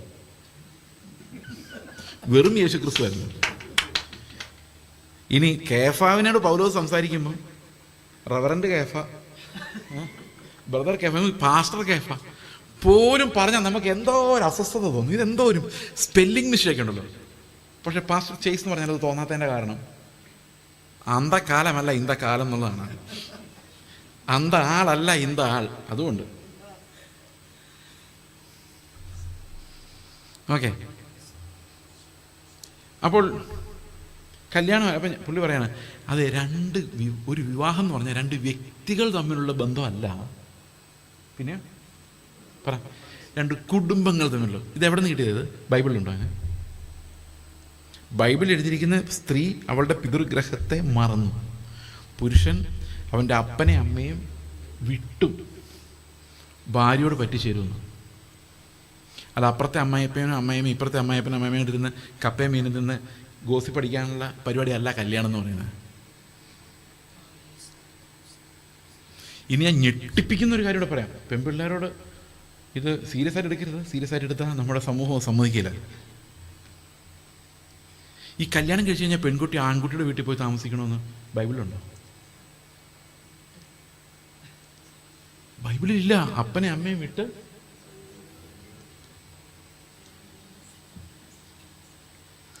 ഈ ബൈബിള് പോലെ ഫ്രീഡമുള്ള ഒരു പുസ്തകം, ആത്മാവിൻ്റെ സ്വാതന്ത്ര്യം. ഒരു വീട്ടിൽ 2 പെൺപിള്ളേർ, 2 പേരെയും കല്യാണം കഴിപ്പിച്ചിട്ട് പിന്നെ ആ അപ്പനും അമ്മയ്ക്കും ഉള്ള പൈസയും പോയി, പിള്ളേരും പോയി. പിന്നെ അവർ അനാഥര. പിന്നെ ആ ഭർത്താവ് എങ്ങാനും കരുണ കാണിച്ചാൽ 2 ദിവസം പോയി നിൽക്കാം. അടിമത്തം. ഈ പെൺപിള്ളേരുണ്ടാകുമ്പോഴേ അപ്പനന്മാരവരെ നഷ്ടപ്പെടുത്താൻ വേണ്ടി റെഡിയാണ് പറഞ്ഞു വിടാൻ. എന്ത് ക്രൂരമായ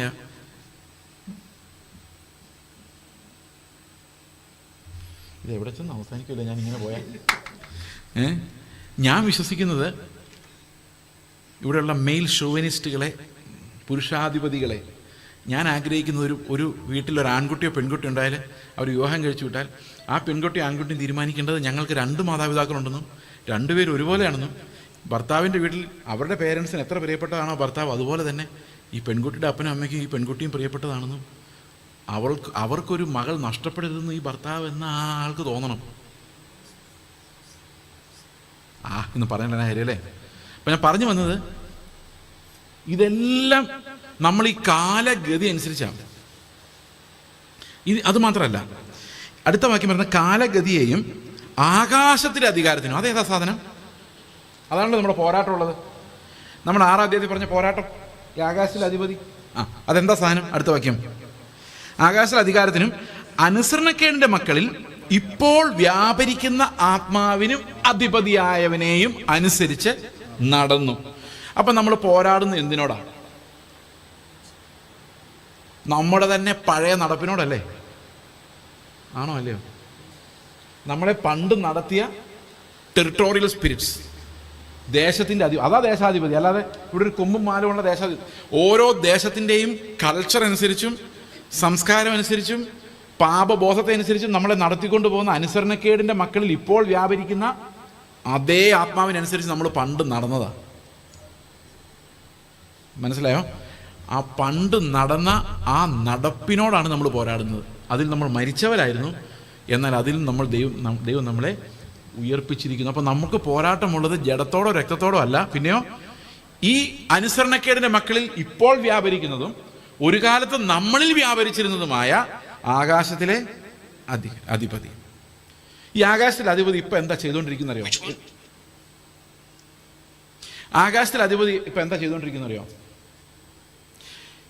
ഏദൻ തോട്ടത്തിൽ വെച്ച് ആദമിനെ ഹവ്വയും ദൈവത്തെ പോലെ ആക്കാൻ സാത്താൻ ശ്രമിച്ചത് മുതൽ ഇന്നേ വരെ അവനൊരു ബാബിലോൺ പണിതുകൊണ്ടിരിക്കുക. അതാണ് അതിൻ്റെ മിസ്റ്ററി. ബാബിലോൺ എന്ന് പറയുന്നത് മനുഷ്യനിർമ്മിതമായ പട്ടണവും യെരുശലേം എന്ന് പറയുന്നത് സ്വർഗത്തിൽ നിന്ന് ഇറങ്ങി വരുന്ന ദൈവനിർമ്മിതമായ പട്ടണമാണ്. അപ്പോൾ ലോകത്ത് 2 വ്യവസ്ഥകളേ ഉള്ളൂ. ഒന്ന് മനുഷ്യൻ തലയായൊരു വ്യവസ്ഥയും, മറ്റൊന്ന് ക്രിസ്തു തലയായൊരു വ്യവസ്ഥയും മാത്രമേ ഈ ലോകത്തുള്ളൂ. നമ്മൾ നേരത്തെ നടന്നുകൊണ്ടിരുന്നത് മനുഷ്യൻ തലയായ മനുഷ്യൻ്റെ യുക്തി അനുസരിച്ചുള്ള ലൈഫിലേക്കാണ്. എന്നാൽ അവിടെ നിന്ന് ദൈവം എന്ത് ചെയ്തു? നമ്മളെ വീണ്ടെടുത്ത് ക്രിസ്തു തലയായ ഒരു ശരീരത്തിൻ്റെ ഭാഗമാക്കി മാറ്റി. ആണോ? ശരിയാണോ? അപ്പം നമ്മൾ എങ്ങോട്ടാ പോകുന്നത്? ബാബിലോണിലേക്കല്ല, യെരുശലേമിലേക്കാണ് പോകുന്നത്. യെരുശലേം എവിടെ നിന്ന് വരും? സ്വർഗത്തിൽ നിന്ന് ഇറങ്ങി വരും. ബാബിലോൺ ഭൂമിയുടെ മനുഷ്യൻ്റെ അധ്വാനമാണ് ബാബിലോൺ എന്ന് പറയുന്നത്. മനുഷ്യൻ്റെ വ്യവസ്ഥകളാണ്. ഈ ബാബിലോണിൻ്റെ പ്രത്യേകത എന്താണ്? ഈ ബാബിലോൺ സകല മ്ലേച്ഛതകളുടെയും മാതാവ്. അപ്പോൾ ഈ മഹദിയാം ബാബിലോൺ സകല മ്ലേച്ഛതകളുടെയും മാതാവ്. അത് അന്ത്യകാലത്താണ് ഈ മ്ലേച്ഛതകൾ വെളിപ്പെട്ട് വരുന്നത്. നമുക്കൊരു ഉദാഹരണം നോക്കിയാലേ, ഈ 20-ാം നൂറ്റാണ്ടിന് ശേഷം, 20-ാം നൂറ്റാണ്ടോട് കൂടി ഈ ബാബിലോൺ ഭയങ്കര പവർഫുള്ളായിരുന്നു. ഇന്ന് ലോകം എവിടെയും നോക്കിക്കഴിഞ്ഞാൽ ദൈവത്തെ നിഷേധിക്കുന്നത് നമ്മുടെ പിള്ളേർ, അതായത് ക്രിസ്ത്യൻ പിള്ളേരാണ് ലോകത്തിൽ ഏറ്റവും കൂടുതൽ ദൈവനിഷേധികളായിട്ടുള്ളത്. യൂറോപ്പിലായാലും അമേരിക്കയിലായാലും ഇപ്പോൾ കേരളത്തിലും സംഭവിക്കാം. ഏറ്റവും കൂടുതൽ ദൈവനിഷേധികളാകുന്നത് ആരാണ്? ക്രിസ്ത്യൻ പിള്ളേരാണ്. മുസ്ലിങ്ങൾ ദൈവനിഷേധികളാകാതിരിക്കാൻ വേണ്ടി അവരെ ചെറുപ്പത്തിൽ തന്നെ ബ്രെയിൻ വാഷ് ചെയ്ത് അവരുടെ മതത്തിൻ്റെ ചിട്ടകളെ അവർ ഭീകരമായി അവതരിപ്പിച്ച് വെളിയിറങ്ങുന്നതിന് പൊട്ടിച്ചും കൊന്നും അവരെന്ത് ചെയ്യും? ഇത് പ്രിസർവ് ചെയ്തെടുക്കും. എന്നാൽ ഏറ്റവും കൂടുതൽ സ്വാതന്ത്ര്യം കിട്ടുന്നത് പിന്നെ ഹിന്ദുക്കൾക്ക് വേറെ പ്രത്യേകതയുണ്ട്. നിങ്ങൾ നോക്കുമ്പോൾ അവർക്ക് ഭയങ്കര സ്വാതന്ത്ര്യം തോന്നിയാലും അവർക്ക് ഈ സ്വാതന്ത്ര്യം ഇല്ല. ശരിക്കും പറഞ്ഞു കഴിഞ്ഞാൽ അവർക്ക് ടെമ്പിളിൽ പോകണം നിർബന്ധമില്ല, ഇന്ന കർമ്മങ്ങൾ ചെയ്യണം നിർബന്ധമില്ല. പക്ഷെ അവരെ ടൈറ്റാക്കി നിർത്തുന്ന അവരുടെ ജാതി വ്യവസ്ഥയാണ്.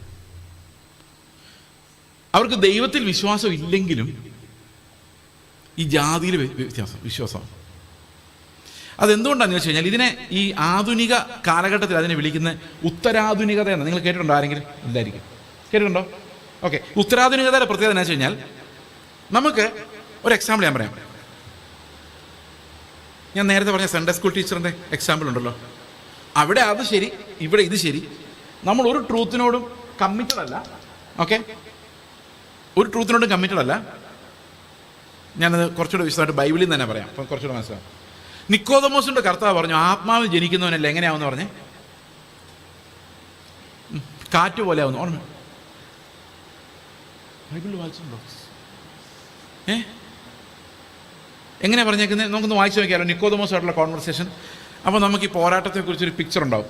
നമുക്കൊന്ന് നോക്കാം നിക്കോദമോസിനോട് പറഞ്ഞ വാക്യങ്ങൾ. യോഹന്നാൻ്റെ സുവിശേഷം 3-ാം അധ്യായത്തിൻ്റെ 3 മുതലുള്ള വാക്യങ്ങൾ വായിക്കാം. ആമേൻ ആമേൻ ഞാൻ നിന്നോട് പറയുന്നു, പുതുതായി ജനിച്ചില്ല എങ്കിൽ ദൈവരാജ്യം കാണുവാൻ ആർക്കും കഴിയില്ല. ഓക്കെ, അപ്പൊ നമ്മുടെ ഈ വ്യവസ്ഥയുടെ ഒരു പ്രത്യേകത എന്താണെന്ന് വെച്ച് കഴിഞ്ഞാൽ, ഒന്നുകിൽ മനുഷ്യൻ സ്വാതന്ത്ര്യം ആഗ്രഹിച്ച് സ്വതന്ത്രമായി അവന് ഇഷ്ടമുള്ളതെല്ലാം ചെയ്യുന്നു. ശരി, നമ്മുടെ പിള്ളേരെല്ലാം ചോദിക്കുന്നതല്ലേ സ്വാതന്ത്ര്യം. ഇഷ്ടമുള്ള ആളെ കെട്ടാനുള്ള സ്വാതന്ത്ര്യം, ഇഷ്ടമുള്ള വസ്ത്രം ധരിക്കാനുള്ള സ്വാതന്ത്ര്യം, ഇഷ്ടമുള്ള ജോലി ചെയ്യാനുള്ള സ്വാതന്ത്ര്യം, ഇഷ്ടമുള്ളപ്പോൾ വീട്ടിൽ വരാനുള്ള സ്വാതന്ത്ര്യം, ഇഷ്ടമുള്ളത് കഴിക്കാനുള്ള സ്വാതന്ത്ര്യം. എല്ലാ സ്വാതന്ത്ര്യം പിള്ളേർക്ക് കൊടുത്താൽ പിള്ളേർക്ക് സന്തോഷമാവും. സന്തോഷം. ഓക്കെ, അപ്പോൾ എല്ലാവരും എന്താ ആഗ്രഹിക്കുന്നു? സ്വാതന്ത്ര്യം ആഗ്രഹിക്കുന്നു. ഇതിനെ തടയുന്ന ആരാ? മതം എന്താ ചെയ്യുന്നത്? അതിനെ തടഞ്ഞുകൊണ്ടിരിക്കും. വിളി ഇറങ്ങരുത്, പെൺപിള്ളേരോട് സംസാരിക്കരുത്, പിന്നെന്താ വേണ്ടേ, ഇന്നതിനൊന്നും കഴിക്കരുത്, അങ്ങനെയല്ലേ മതം? ശരിയല്ലേ? ഇന്ന വസ്ത്രമേ ധരിക്കാവൂ. ഇപ്പം മതം എന്തിനാ ഇങ്ങനെയൊക്കെ പറയുന്നത്? ഈ സ്വാതന്ത്ര്യത്തിൽ അങ്ങ് പോയി കഴിഞ്ഞാൽ നമ്മളെല്ലാം നശിച്ചു പോകുന്നുള്ള കാര്യം മതത്തിനറിയാം. സമ്മതിച്ചോ? അപ്പം മനുഷ്യന്റെ ഒരു വ്യവസ്ഥ അനുസരിച്ച് തന്നെ ഈ മനുഷ്യൻ മ്ലേച്ഛനായി നശിച്ചു പോകാതിരിക്കാൻ വേണ്ടി മതങ്ങളുണ്ടായി. സമ്മതിച്ചോ? ഇവർ തമ്മിൽ എപ്പോഴും യുദ്ധമാണ്. നേരത്തെയൊക്കെ മതങ്ങളാണ് ജയിച്ച് നിന്നുകൊണ്ടിരുന്നത്, നമ്മൾ ഒന്നിനും അവർ അനുവദിക്കില്ലായിരുന്നു. പക്ഷെ ഇപ്പൊ പതുക്കെ മനുഷ്യൻ എന്ത് ചെയ്തു? ഈ മതത്തെ ജയിച്ച് സ്വാതന്ത്ര്യം പ്രഖ്യാപിക്കാൻ തുടങ്ങി. ശരിയാണോ? നമ്മുടെ പിള്ളേരെ പിടിച്ചു നിർത്താൻ നമുക്ക് പറ്റത്തില്ല. അടുത്ത ജനറേഷൻ ആകുമ്പോൾ ഒരു സ്വാതന്ത്ര്യം പ്രഖ്യാപിക്കും. കാരണം ലോകം മുഴുവൻ ഈ ബാബിലോൺ വളരുന്നത് ഈ മനുഷ്യ സ്വാതന്ത്ര്യത്തിലൂടെയാണ്. അപ്പൊ ഇവർ ശരിക്കും വിചാരിക്കുന്നത് അവർ സ്വതന്ത്രരായിന്ന, പക്ഷെ സ്വതന്ത്രരാവും അല്ല ചെയ്യുന്നത്, അവരുടെ ചില രസങ്ങൾക്ക് അടിമകളാവുക ചെയ്യുന്നത്. അതെങ്ങനെയാന്ന് ഞാൻ പറയാം.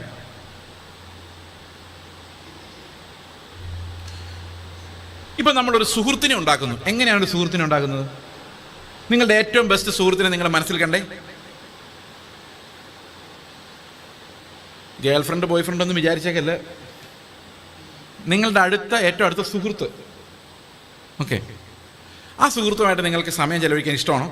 വർത്തമാനം പറയാൻ ഇഷ്ടമാണോ? എന്തുകൊണ്ടാണ്? ഒരു രസം നിങ്ങൾക്ക് കിട്ടുന്നുണ്ടല്ലേ? രണ്ടുപേര് തമ്മിൽ കൂട്ടുകൂടാനുള്ള ഏറ്റവും നല്ല വഴി എന്താണെന്ന് പറയട്ടെ? മൂന്നാമതൊരാളുടെ കുറ്റം പറഞ്ഞു തുടങ്ങിക്കഴിഞ്ഞാൽ നിങ്ങൾ ഭയങ്കര ഫ്രണ്ട്സായി നടക്കുക. സംശയം ഉണ്ടോ നോക്കിയോ? നിങ്ങൾ ആത്മാർത്ഥ സുഹൃത്തുക്കളാണെങ്കിൽ മൂന്നാമതൊരാളുടെ കുറ്റം പറയാനുള്ള സ്വാതന്ത്ര്യമാണ് അതിനകത്ത് ഏറ്റവും വലിയ ഫാക്ടർ. ചില ആൾക്കാർ പിന്നെ എല്ലാവരോടും കുറ്റം പറയും, അത് വേറെ. ആരോടും ഒന്നും പറഞ്ഞില്ലെങ്കിലും, അപ്പോൾ രണ്ട് പിള്ളേർ തമ്മിൽ കമ്പനി ആയത് ഒരു ടീച്ചറുടെ കുറ്റം പറഞ്ഞായിരിക്കും, അല്ല അടുത്തിരുന്ന ഒരു കൊച്ചിൻ്റെ കുറ്റം പറഞ്ഞായിരിക്കും. സംശയമുണ്ട് നിങ്ങൾ, എനിക്കത് എങ്ങനെ തെളിയിക്കണം എന്നറിയില്ല, എക്സാമ്പിൾസ് ഒന്നും മുമ്പിലില്ല. അപ്പോൾ അതിനകത്തൊരു രസം ഡിറൈവ് ചെയ്യുന്നുണ്ട്. എനിക്ക് കിട്ടുന്ന അതേ രസം ആ ആൾക്കും കിട്ടുന്നുണ്ടെങ്കിൽ നമ്മൾ ഒരേ സ്വഭാവക്കാരാണ് അതിൽ നിന്ന് മനസ്സിലാക്കാം. ഓക്കെ, അപ്പോൾ നിങ്ങളൊരു ഏത് ഹോട്ടലിൽ നിന്ന് ഫുഡ് കഴിക്കുന്നത് എങ്ങനെ തീരുമാനിക്കുന്നത്? രസം. ആരെ കല്യാണം കഴിക്കുന്നത് എങ്ങനെ തീരുമാനിക്കുന്നത്? രസം. ഏത് കോഴ്സിന് പോകണമെന്ന് എങ്ങനെ തീരുമാനിക്കുന്നത്? രസം. അപ്പം നമ്മൾ ശരിക്കും സ്വതന്ത്രരാകുന്നത് വെറും സ്വാതന്ത്ര്യമല്ല, മനുഷ്യന്റെ രസിക്കാനുള്ള ത്വരയാണ് നമ്മളെ കീഴടക്കുന്നത്. ശരിക്കും നമ്മൾ അടിമകളാവുക ചെയ്യുന്നത്. എന്തിൻ്റെ അടിമകളാവുക ചെയ്യുന്നത്? നമുക്ക് ഈ ലോകത്തിൽ അനുഭവിക്കാൻ പറ്റുമെന്ന് നമ്മൾ വിചാരിക്കുന്ന സെൻസറി പ്ലഷേഴ്സ് എന്ന് പറയുന്നത് നമ്മുടെ ഇന്ദ്രിയങ്ങൾ കൊണ്ടുണ്ടാകുന്ന രസം, കാണാനുള്ള രസം, കേൾക്കാനുള്ള രസം, മണക്കാനുള്ള രസം, ഇങ്ങനെയുള്ള രസങ്ങൾക്ക് അടിമകളായി പോകുന്നതിനെയാണ് ശരിക്കും ലോകം സ്വാതന്ത്ര്യം എന്ന് പറയുന്നത്. സമ്മതിച്ചോ? ഇന്നത്തെ പിള്ളേരോട് ചോദിച്ചു നോക്കിയേ, അവർക്ക് ചർച്ചിൽ വന്നിരിക്കുന്നതാണോ വീട്ടിൽ കട്ടിലയിൽ മലർന്നു കിടന്നുകൊണ്ട് മൊബൈൽ ഫോണിൽ വീഡിയോ കാണുന്നതാണോ കുറച്ചുകൂടെ രസം? അപ്പൊ നിങ്ങൾ മര്യാദയ്ക്ക് ഇത് അടച്ചു വെച്ചിട്ട് ചർച്ചിൽ പോടാ എന്ന് പറയുമ്പോൾ അവൻ ചർച്ചിനെ കാണുന്നതെന്നറിയോ? അവന്റെ രസത്തെ തോപ്പിക്കുന്ന ശത്രുവായിട്ടാണ്. അപ്പനെ അമ്മയുടെ നമ്മളെ ഞാൻ ഇതിങ്ങനെ കണ്ടിട്ട് എഴുന്നേക്കുള്ളൂ എന്ന് പറഞ്ഞു മര്യാദക്ക് എഴുന്നേറ്റാണ് പറയുമ്പോൾ ആ അമ്മ ശത്രുവായി. കാരണം രാജാവ് ആരാ? രസം. ഈ രസത്തെ ആക്രമിക്കുന്ന എല്ലാവരും അവന്റെ ശത്രുവാ. ശരിയാണോ ഞാൻ പറഞ്ഞത്? അപ്പോൾ നമ്മൾ മതം വെച്ച് നിയന്ത്രിച്ചാൽ എന്ത് സംഭവിക്കും? ഈ സമൂഹം മുഴുവൻ ഈ സ്വാതന്ത്ര്യം ആഘോഷിക്കുമ്പോൾ, എൻ്റെ സൗണ്ട് കൂടി വരുന്ന വെളിയിലെ മഴ കൂടി വരുന്നതനുസരിച്ചാണ് തോന്നുന്നല്ലേ? ഓക്കെ, ഈ സമൂഹം മുഴുവൻ ഈ സ്വാതന്ത്ര്യത്തിലേക്ക് ഇവരെ നിർബന്ധിച്ചുകൊണ്ടിരിക്കും. ഇവരുടെ കൂട്ടുകാരെ, വീട്ടിലുള്ളവരെ എല്ലാം എന്ത് ചെയ്തുകൊണ്ടിരിക്കും?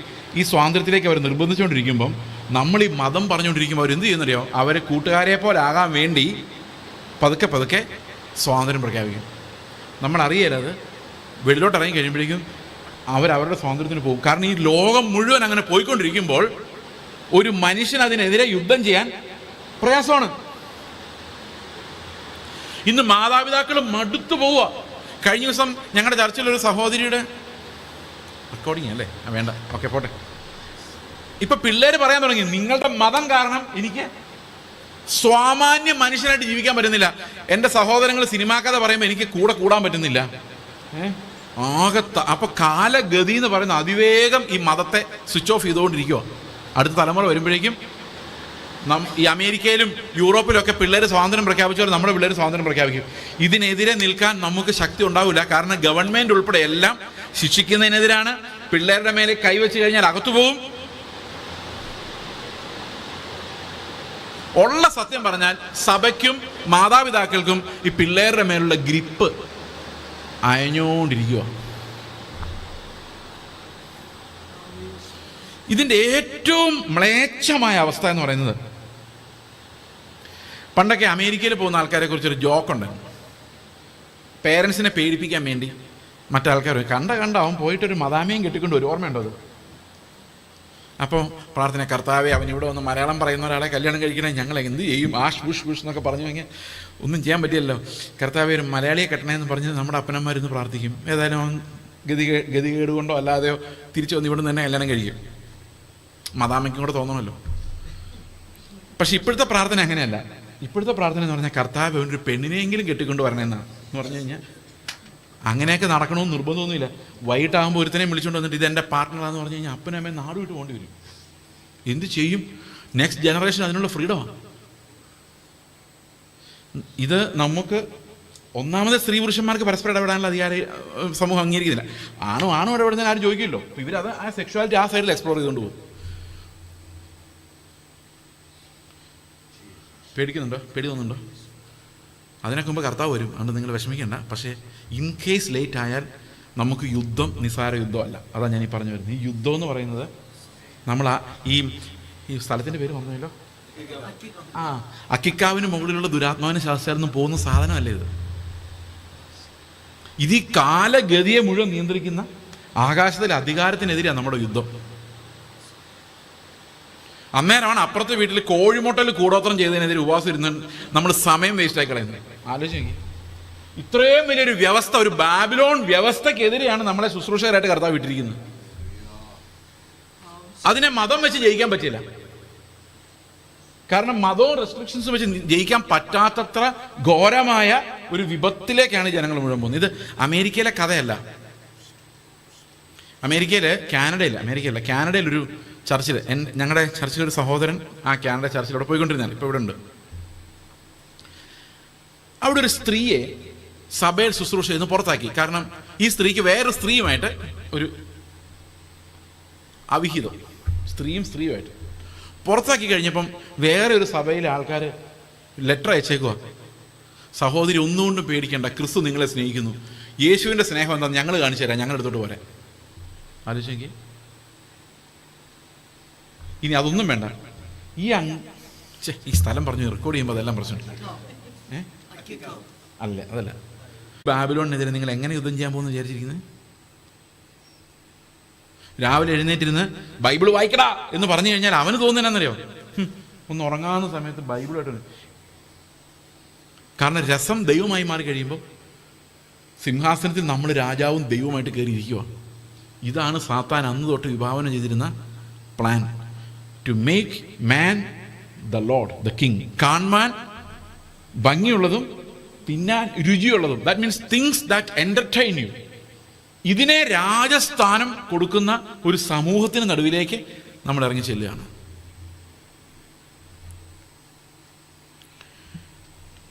ഇതിനെങ്ങനെ രക്ഷപ്പെടാം?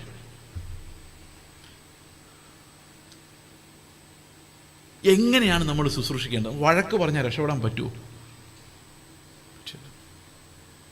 നിങ്ങൾക്കറിയാമോ, ഈ മുസ്ലിങ്ങൾ ഇത്രയും ശക്തമായിട്ട് പിടിച്ചിട്ട് വേറൊരു സൈഡിൽ കൂടെ ഭയങ്കരമായിട്ട് ചോർന്ന് പോയിക്കൊണ്ടിരിക്കുക ആൾക്കാർ, വൻ തോതിൽ. കേരളത്തിലൊന്നും ആയിരിക്കില്ല, പക്ഷേ ഈ പല വിദേശ രാജ്യങ്ങളിലും വിശ്വാസമേ ഇല്ല. കാരണം റിലീജിയൻ്റെ കാലം കഴിഞ്ഞു. ഓക്കെ, നമുക്ക് എങ്ങനെ രക്ഷപ്പെടാം എന്നുള്ളതിനെക്കുറിച്ച് തുടങ്ങാം അല്ലേ? പെട്ടെന്ന് കർത്താവ് വന്നാൽ നമ്മൾ അതിന് മുമ്പ് ഉത്തരം കിട്ടിയിട്ടും പോകാമല്ലോ. ഓക്കെ, അതിനു മുമ്പ് ഈ വേദപുസ്തകം നമ്മെ പഠിപ്പിക്കുന്ന ഒരു കൃത്യമായ മറുപടി. ഇന്നത്തെ ഈ രസമെന്ന സ്വാതന്ത്ര്യത്തിന് പകരം ദൈവം നമ്മുടെ മുമ്പിൽ വെക്കുന്ന ഒരു തത്വചിന്തയുണ്ട്, ഒരു ചിന്തയുണ്ട്, ഒരു ചിന്താധാരയുണ്ട്. ഇത് നമുക്ക് പെട്ടെന്ന് മനസ്സിലാവില്ല. പിന്നെ എന്ത് ചെയ്യണമെന്ന് വെച്ച് കഴിഞ്ഞാൽ, വേദപുസ്തകം, പുതിയ നിയമം പ്രത്യേകിച്ച്, വ്യവസ്ഥാപിതമായി വായിക്കണം. ഓക്കെ, ഇതിപ്പോൾ 1 മണിക്കൂർ കൊണ്ട് ഇനി 50 മിനിറ്റ്. ഈ 50 മിനിറ്റ് കൊണ്ട് എനിക്കൊന്നും പറഞ്ഞു തീർക്കാൻ പറ്റുന്ന കാര്യമല്ല. പക്ഷേ ഞാനൊരു വഴി പറഞ്ഞുതരാം, എങ്ങനെ ജയിക്കാം.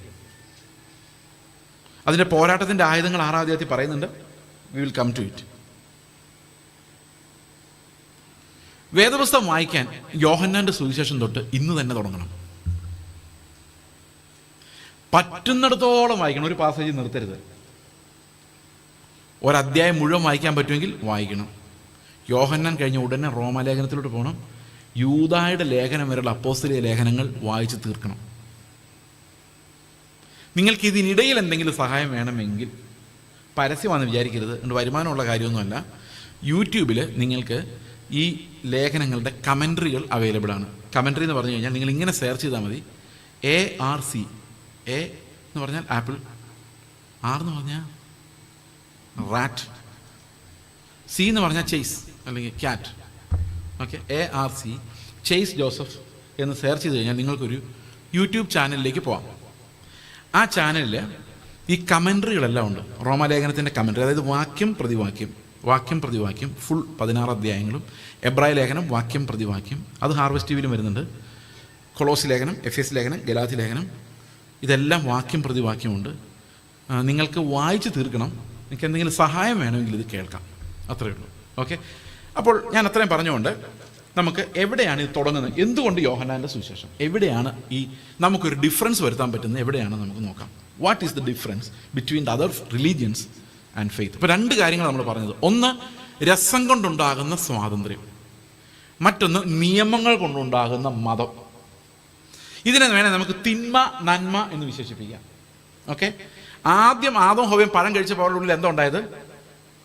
നന്മ തിന്മകളുടെ വിവേചനം, processing of what is good and what is bad എന്ന് പറഞ്ഞു കഴിഞ്ഞാൽ, ഈ പഴം ഉള്ളിലുള്ള എല്ലാവർക്കും ഒന്നുകിൽ അവർ രസത്തിന് വേണ്ടി ജീവിക്കുന്നവരോ അല്ലെങ്കിൽ അവർ മതത്തിന് വേണ്ടി ജീവിക്കുന്നവരോ ആയിരിക്കും. മനസ്സിലായോ? നിങ്ങളുടെ വീട്ടിലേക്ക് നോക്കിയാൽ ചില ആൾക്കാർ രസത്തിന് വേണ്ടി, വേറെ ചില ആൾക്കാർ ഒരു മതവ്യവസ്ഥയ്ക്ക് വേണ്ടി ജീവിക്കുന്നവരായിരിക്കും. Either they live by freedom of lust, അവരുടെ ലസ്റ്റിൻ്റെ സ്വാതന്ത്ര്യം, അവരുടെ ആർത്തികളുടെ സ്വാതന്ത്ര്യം. മനസ്സിലാവുന്നുണ്ടോ ഞാൻ പറയുന്നത്? അതല്ലെങ്കിൽ റെസ്ട്രിക്റ്റീവ് റിലീജിയൻ. ഇത് രണ്ടുമാണ് സാധാരണഗതി ലോകത്തിലെ ഏറ്റവും പവർഫുൾ ആയിട്ടുള്ള 2 സാമൂഹ്യ ശക്തികൾ. ഇന്ന് ആരാ ജയിച്ചു നിൽക്കുന്നത്? സ്വാതന്ത്ര്യത്തിൻ്റെ ശക്തികളാണ് ജയിച്ചു നിൽക്കുന്നത്. നേരത്തെ ആരാ ജയിച്ചുകൊണ്ടിരുന്നത്? മതമായിരുന്നു. എല്ലായിടത്തും മതം ഭയങ്കര സ്ട്രോങ് ആയിരുന്നു. ഇതുമായിട്ട് ശാസ്ത്രമായിട്ടൊക്കെ ബന്ധമുണ്ട് കേട്ടോ ഈ സ്വാതന്ത്ര്യത്തിന്. എങ്ങനെ ശാസ്ത്രമായിട്ട് ബന്ധമെന്ന് വെച്ച് കഴിഞ്ഞാൽ, ഈ ഗലീലിയോ ഒക്കെ വരുന്നതിന് മുമ്പ്, ഗലീലിയോ അറിയാമോ? 1642 മരിച്ചു പോയാലാണ് ഗലീലിയോ. ഒരു ശാസ്ത്രജ്ഞനാണ്. അദ്ദേഹത്തിൻ്റെ കാലം തൊട്ട് ഇങ്ങോട്ട്, ഐസക് ന്യൂട്ടൻ്റെ കാലം, ഈ കാലഘട്ടത്തിലാണ് മതത്തെ ആൾക്കാർ ചോദ്യം ചെയ്യാൻ തുടങ്ങിയത്. അതുവരെ പോപ്പ് എന്ത് പറഞ്ഞാലും നമസ്തേ നമസ്കാരമായിരുന്നു. അച്ഛന്മാരെന്ത് പറഞ്ഞാൽ അതുപോലെ വിശ്വസിക്കുമായിരുന്നു. എന്നാൽ ഈ ശാസ്ത്രജ്ഞന്മാർ വന്ന് ഇതെല്ലാം യുക്തി വെച്ച് കാണിച്ചു കഴിഞ്ഞപ്പോഴേക്കും ഈ അച്ഛന്മാർ പറയുന്നതൊന്നും ശരിയല്ലെന്ന് ആൾക്കാർക്ക് തോന്നി. മതവാദം, നിരീശ്വരവാദം, മതേതരവാദം, നിരീശ്വരവാദം, ദൈവമില്ലാത്ത ഫിലോസഫികൾ, ശാസ്ത്ര വളർച്ചയൊക്കെ ഉണ്ടായി. ഓക്കെ, അപ്പോൾ ബൈബിളും അങ്ങനെ തന്നെ. ബൈബിൾ നമ്മൾ ബുദ്ധിയോടെ വായിക്കാൻ തുടങ്ങി. Martin Luther, John Calvin, Ulrich Zwingli, ഇങ്ങനെ കുറേ ആൾക്കാർ വന്നിട്ട് ഈ ബൈബിൾ അക്ഷരാർത്ഥത്തിൽ വ്യാഖ്യാനിക്കണം. അച്ഛന്മാർ പറയുന്നത് ശരിയാണോ നിങ്ങൾ പരിശോധിക്കണം, നമ്മൾ യുക്തി വെച്ച് വ്യാഖ്യാനിക്കണം എന്ന് പറഞ്ഞു. അങ്ങനെ ബൈബിളിൻ്റെ യഥാർത്ഥ അർത്ഥത്തിലേക്ക് എത്തിപ്പിക്കുന്നത് എല്ലാം ഈ ശാസ്ത്രജ്ഞന്മാരുടെ കാലത്തിന് ശേഷം. ഇപ്പോൾ ലോകം മുഴുവൻ നമ്മൾ സത്യാന്വേഷികളായി മാറി. ബൈബിളിൽ കയ്യിലുള്ളവർ ബൈബിളിനുള്ളിലെ സത്യത്തെ അന്വേഷിച്ചു, ബൈബിളിൽ വിശ്വസിക്കാത്തവർ പ്രപഞ്ചത്തിൻ്റെ സത്യത്തെ അന്വേഷിച്ചു.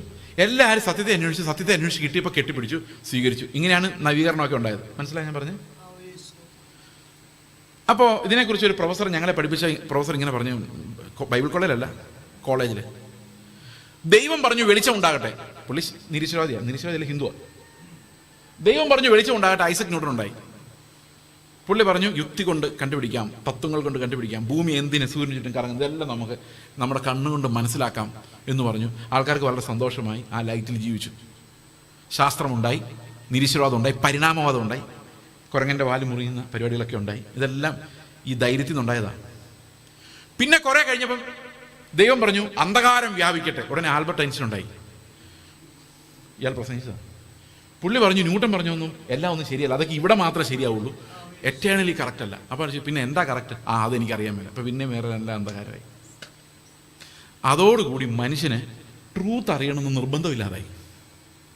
ലോകം മുഴുവൻ ആലോചിച്ചിങ്ങനെ ഇതൊരു അത് ഞാൻ പറഞ്ഞ കാലഗതി എന്ന് പറയുന്നത്, സത്യാന്വേഷികളായ ആൾക്കാരല്ല എന്തായി ഇപ്പം സത്യം എന്തായാലും കുഴപ്പമില്ല, നമുക്ക് നമ്മുടെ കാര്യങ്ങൾ നടക്കേണ്ടതെന്നായി. യാക്കോബ ശരിയൊന്നും അല്ലെന്ന് അറിയാൻ ബ്രദറെ, കല്യാണം നടക്കണ്ടേ പിള്ളേരുടെ, വീട്ടിൽ എന്തിനാ പ്രശ്നം ഉണ്ടാക്കുന്നത്? സോ ബെറ്റർ എന്ന് പറയുന്നത് വീട്ടിൽ പ്രശ്നം ഉണ്ടാക്കാൻ മാത്രം വലിയൊരു സത്യമൊന്നും അല്ല ഇത്. മനസ്സിലായോ? സത്യം ഞാൻ അംഗീകരിച്ചാൽ മതി, പക്ഷെ അതിനേക്കാളും വലുതാണ് എന്ത്? എൻ്റെ സൗകര്യങ്ങൾ, എൻ്റെ രസങ്ങൾ, എൻ്റെ സുഖങ്ങൾ. അപ്പം ട്രൂത്ത് എന്നെ ഒട്ടും ചലഞ്ച് ചെയ്യുന്നില്ല. ഇപ്പം മനസ്സിലായി കാലഗതി എങ്ങനെ വർക്ക് ചെയ്യുന്നതെന്ന്. ഇത് മനഃപൂർവ്വം ഒരാൾ ഉണ്ടാക്കുന്നതല്ല, ഇതിന്റെ പുറകിലൊരു അന്ധകാരത്തിന്റെ ഒരു അധിപതിയുണ്ട്. അതാണ് എഫേസ്യ ലേഖനത്തിൽ പറഞ്ഞിരിക്കുന്നത്. അത് അത്ഭുതം എന്താണെന്ന് വെച്ച് കഴിഞ്ഞാൽ അമേരിക്കയിൽ അവൻ അത് കണ്ടുപിടിക്കുമ്പം ഇവിടെയുള്ള ജനങ്ങൾ മാറുക അതുപോലെ അത് അവിടെ നിന്ന് ഒരാൾ ഇവിടെ നിന്ന് പറയാതെ തന്നെ ഇവിടെ അതേ ചിന്താഗതി ആ സമയത്ത് ഉണ്ടാകുന്നത്. മതേതരത്വം, എല്ലാ മതങ്ങളും ഒരുപോലെയാണ്, എല്ലാ മതങ്ങളും ഒരേ വഴിയിലോട്ടാണ് നയിക്കുന്നത് അല്ലേ?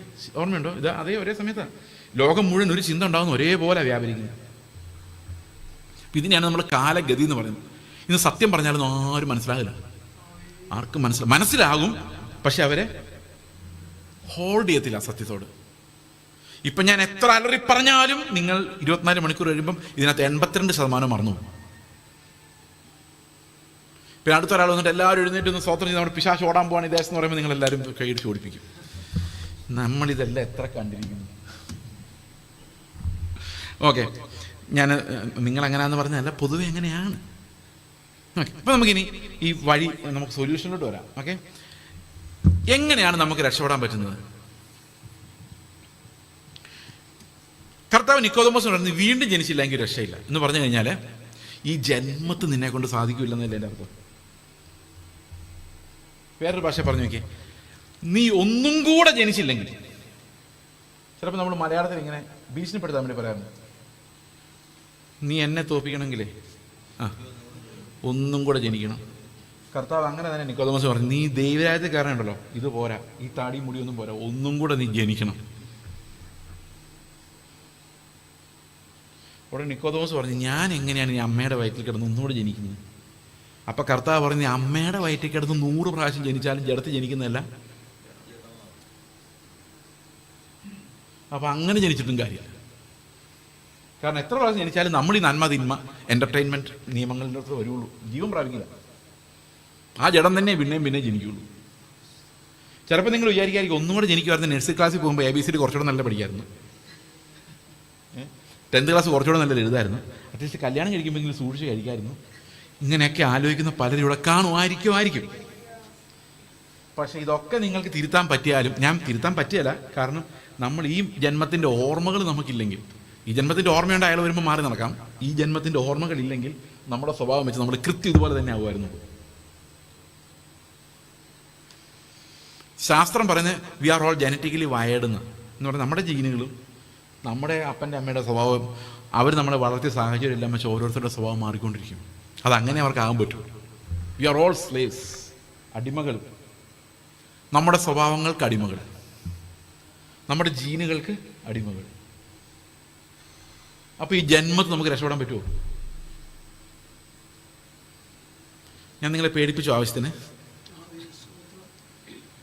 അപ്പോൾ കർത്താവ് പറഞ്ഞു, ഈ ജന്മത്തിൽ നിന്നെക്കൊണ്ട് സാധിക്കില്ല, നീ ഒന്നുകൂടെ ജനിക്കണം. അപ്പോൾ അവൻ ചോദിക്കാം, പിന്നെ അമ്മയുടെ വയറ്റിൽ കിടന്ന് ഒന്നുകൂടെ ജനിക്കണോ? അപ്പോൾ കർത്താവ് പറഞ്ഞു, അങ്ങനെ ജനിച്ചിട്ട് കാര്യമില്ല, പിന്നെ എങ്ങനെ ജനിക്കണം? 5-ാം വാക്യം.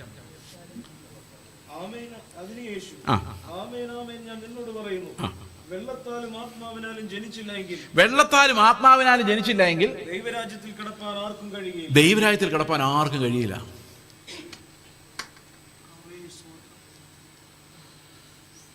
അപ്പോൾ വെള്ളത്താൽ ആത്മാവിൽ, ഈ വെള്ളം എന്താണെന്നുള്ള കാര്യം നമുക്ക് പതുക്കെ അന്വേഷിക്കാം.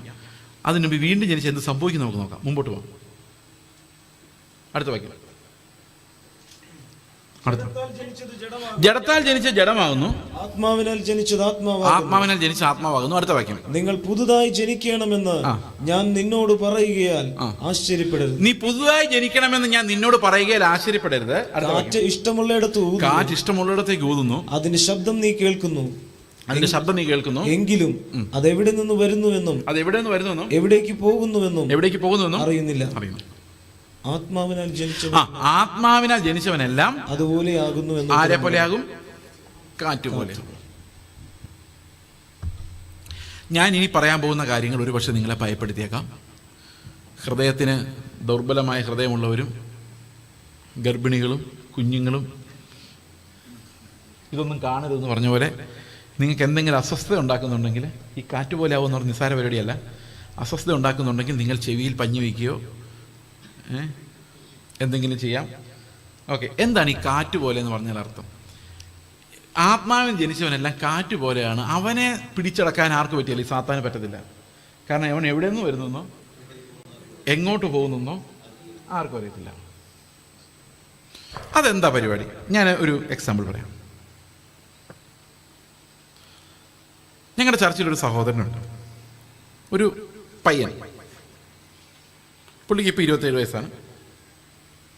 അദ്ദേഹം വളരെ കഷ്ടപ്പെട്ട് ലോൺ എടുത്ത് പഠിച്ച് കാനഡയ്ക്ക് പോയി. കാനഡയിൽ പോയി അവിടെ വേറൊരു കോഴ്സ് പഠിച്ച് നല്ലൊരു ജോലി, എൻജിനീയറാണ്, അതിന് തക്കതായി പുള്ളി പഠിച്ച അതേ ജോലി പുള്ളിക്ക് കാനഡയിൽ കിട്ടി. അപ്പോൾ സത്യം പറഞ്ഞാൽ ഒത്തിരി വിടുതലെടുത്താണ് അവർ അത്ര എത്തിയത്. തടസ്സങ്ങൾ ഒത്തിരി ഉണ്ടായിരുന്നു. ബാങ്കിൽ നിന്ന് ലോൺ കിട്ടാൻ തടസ്സം, വിസ കിട്ടാൻ തടസ്സം, ഇതെല്ലാം പ്രവാചകന്മാർ ബലമെടുത്ത് ശാസിച്ച് കാനഡ ചെന്നു. അവിടെ ചെന്ന് കഴിഞ്ഞപ്പം 3 മാസമായി കഴിഞ്ഞപ്പം പുള്ളിയോട് കർത്താവ് പറഞ്ഞു, മോനെ രാജിവെച്ചിട്ട് ഇറാഖിലേക്ക്, അന്ന് ഇറാഖിൽ ബോംബുകളുടെ ബഹളം, ഇറാഖിലേക്ക് നീ ഒരു മിഷണറി ആയിട്ട് പോകും. അവന് ഭയങ്കര സന്തോഷമായിട്ടിട്ട് പോകാൻ. പക്ഷേ പ്രശ്നം എന്താണെന്നറിയാം? അമ്മയ്ക്ക് ക്യാൻസർ ഡയഗ്നോസ് ചെയ്തു. അപ്പം അതിന് ട്രീറ്റ്മെൻറ്റിന് പൈസ വേണം. 15 ലക്ഷം രൂപ ലോൺ. ചേട്ടന് ജോലിയില്ല. അപ്പനൊരു ഫോട്ടോഗ്രാഫിക് സ്റ്റുഡിയോ നടത്തി. ഇതെന്നെ പറഞ്ഞു വരുമ്പോൾ നിങ്ങളിപ്പോൾ ആൾക്കാരെ മനസ്സിലാവുന്നു. നയാ പൈസ കയ്യിലില്ല. അപ്പം നാച്ചുറലി അവൻ അവിടെ നിന്ന് മിഷണറി ആയിട്ട് പോയാൽ അതൊരു ദ്രോഹമല്ലേ? ആണോ അല്ലയോ? ദ്രോഹം. അവനോട് കർത്താവ് പറഞ്ഞു, എന്നേക്കാൾ കൂടുതൽ അപ്പനെയോ അമ്മയോ പ്രിയപ്പെട്ടാൽ നീ എനിക്കുള്ളവനല്ല. ചേട്ടൻ്റെ കല്യാണം നടക്കാൻ പോവാണ്, അത് പിന്നീടാണ്. ഇവൻ എന്ത് ചെയ്യുന്നറിയോ? ഇവൻ രണ്ടും കൽപ്പിച്ച് ജോലി രാജിവെച്ചു. അന്ന് കാനഡയിൽ നിന്ന് പെർമനന്റ് റെസിഡന്റ് ആകാനുള്ള PR, അതൊക്കെ സ്വപ്നം കാണുന്ന ഇന്ത്യക്കാരൻ്റെ സ്വപ്നോ. അതിൻ്റെ ലെറ്റർ അവനെന്നെ കാണിച്ചു. അവനത് വേണ്ടാന്ന് വെച്ചു. എന്നിട്ട് അവൻ ഇറാഖിലേക്ക് പോയി. ആലോചിച്ച് നോക്കണം. അപ്പനും അമ്മയും നിലവിളിയും കരച്ചിലും. ഞാൻ അവർക്ക് ഈ കഴിഞ്ഞ മാസം കൂടെ അമ്മ എന്നെ ഫോണിൽ പറഞ്ഞ് നിലവിളിച്ച്, പാസ്റ്റ് പറഞ്ഞാലേ അവൻ കേൾക്കുള്ളൂ, ഒന്ന് പറഞ്ഞു. ഞാൻ എങ്ങനെ പറയും? സുവിശേഷകരെ വിട്ടിട്ട് നീ അപ്പനെ അമ്മയെ നോക്കാൻ പറയാൻ പറ്റുമോ? ഇവൻ ഇറാഖിലേക്ക് പോയി.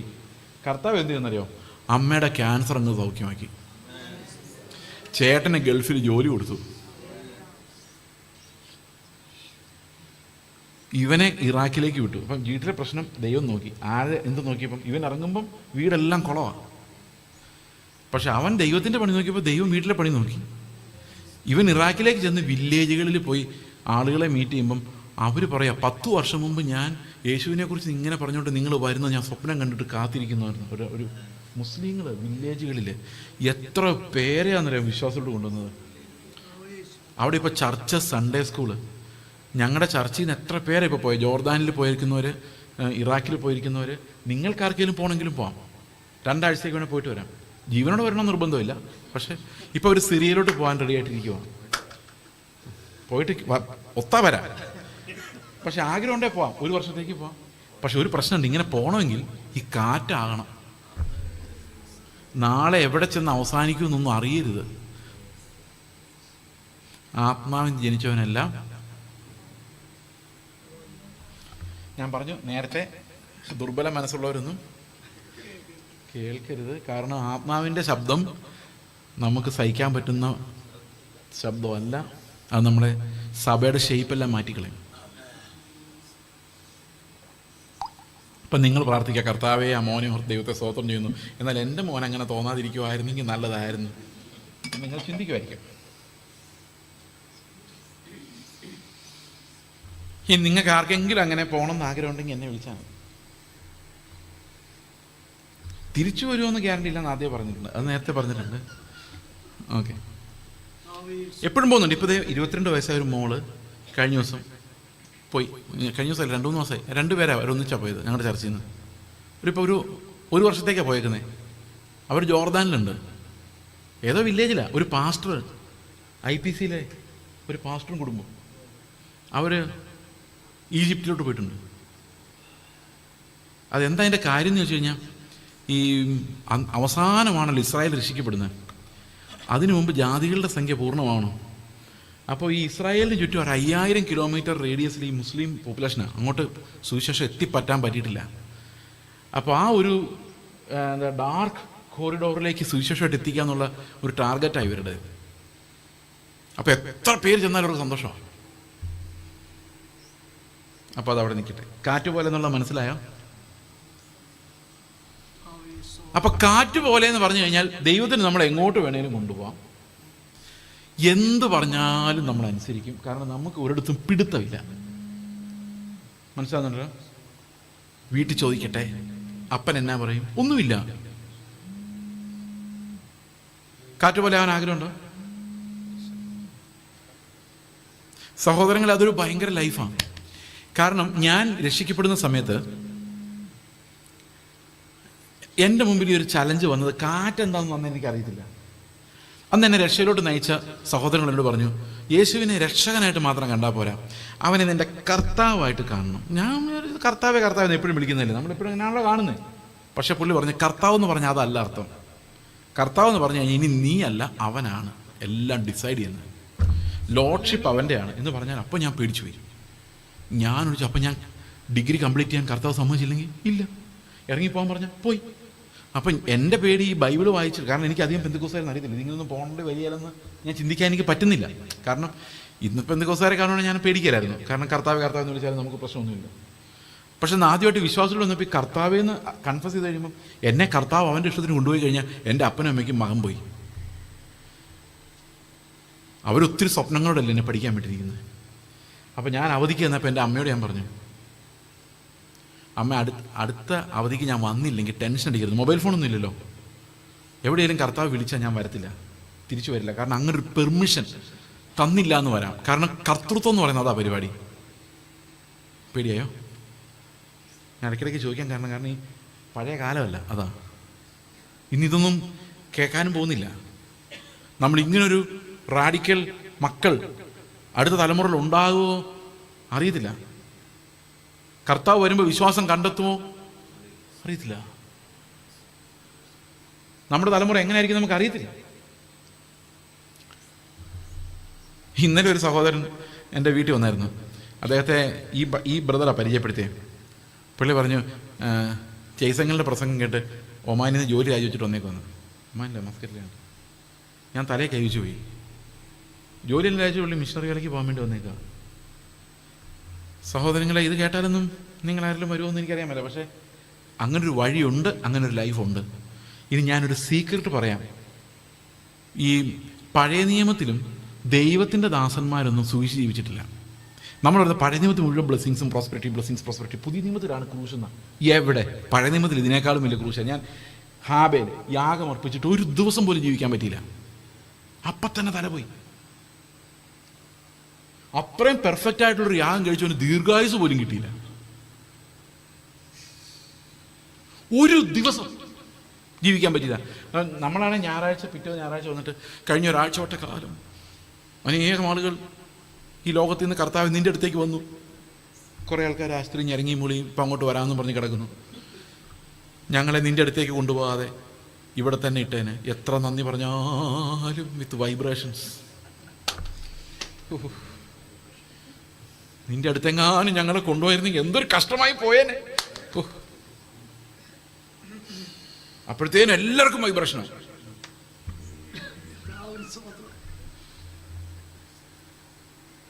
എന്ത് ചെയ്യും? കർത്താവിനെ നമുക്ക് വേണ്ട, നമുക്ക് കുറേ സാധനങ്ങൾ മതി. അവൻ എന്തേലും തന്നാ വാങ്ങിക്കാം, വല്ലതും കൊണ്ട് തരട്ടേന്നേ.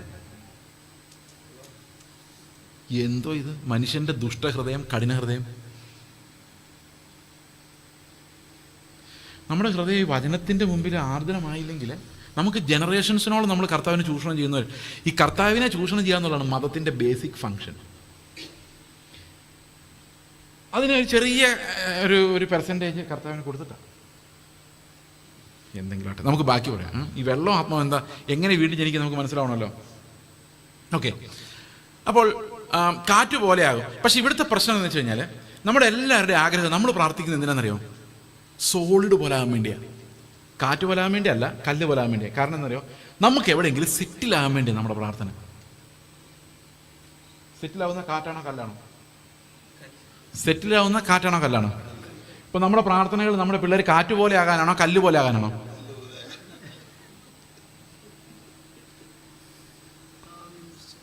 എൻ്റെ പിള്ളേരെ കല്ല് പോലെയാക്കി ഒരിടത്ത് തന്നെ സെറ്റിൽ ചെയ്യിപ്പിക്കുന്നതിനായിട്ട് സ്തോത്രം. പിന്നെ നമ്മുടെ ഏറ്റവും വലിയ ആഗ്രഹം എന്ന് പറഞ്ഞാൽ വയസ്സനാം കാലത്ത് നമ്മൾ കഷ്ടപ്പെട്ട് അധ്വാനിച്ചൊരു വീടൊക്കെ ഉണ്ടാക്കി പിള്ളേരെ ഗൾഫിൽ അമേരിക്കയിലൊക്കെ വിട്ട് പൈസ കൊണ്ടുവന്ന് ആര് കണ്ടാലും മൂക്കത്ത് വിരൽ വെക്കുന്ന ഒരു വലിയ വീട് പണിത് അതിൻ്റെ കോലായിലിരുന്ന് ചായ ഉണ്ടാക്കി കുടിക്കുന്ന വലിയ സ്വപ്നത്തിലിരിക്കുക നമ്മൾ. സെറ്റിൽമെൻറ്റ്, അതിനാണ് കല്ല് പോലാവുക എന്ന് പറയുന്നത്. അപ്പോൾ പിള്ളേരെ കല്ലുപോലെ ആക്കാൻ വേണ്ടി നമ്മളോട് പ്രാർത്ഥിക്കാൻ പറയുന്നത്. എടാ പ്രാർത്ഥിച്ചാലാടാ രക്ഷപ്പെട്ടു പോവുള്ളൂ, വിസയുടെ വാതിലുകൾ തുറന്നു വരുള്ളൂ. ഇപ്പൊ പിള്ളേർക്ക് കല്ല് പോലെ ആകാൻ വയ്യ, അവര് വെള്ളം പോലെയാവും. വെള്ളത്തിന്റെ പ്രത്യേകത എന്താണെന്നറിയോ? ഏത് പാത്രത്തിരിക്കുന്നു അതിന്റെ ഷേപ്പായിരിക്കും. കൂട്ടുകാരുടെ കൂടെ പോകുമ്പോൾ ആ ഷേപ്പാ, ചർച്ചിൽ ഗിറ്റാർ കൈ കൊടുത്ത ആ ഷേപ്പാ, വീട്ടിൽ പ്രാർത്ഥിക്കാതിരിക്കുമ്പം അതിൻ്റെ ഷേപ്പാ. പക്ഷെ യഥാർത്ഥ ഷേപ്പ് എന്നും പറഞ്ഞൊരു ഷേപ്പ് ഇല്ല. ഇന്നത്തെ പിള്ളേരുടെ അവസ്ഥ അതാ.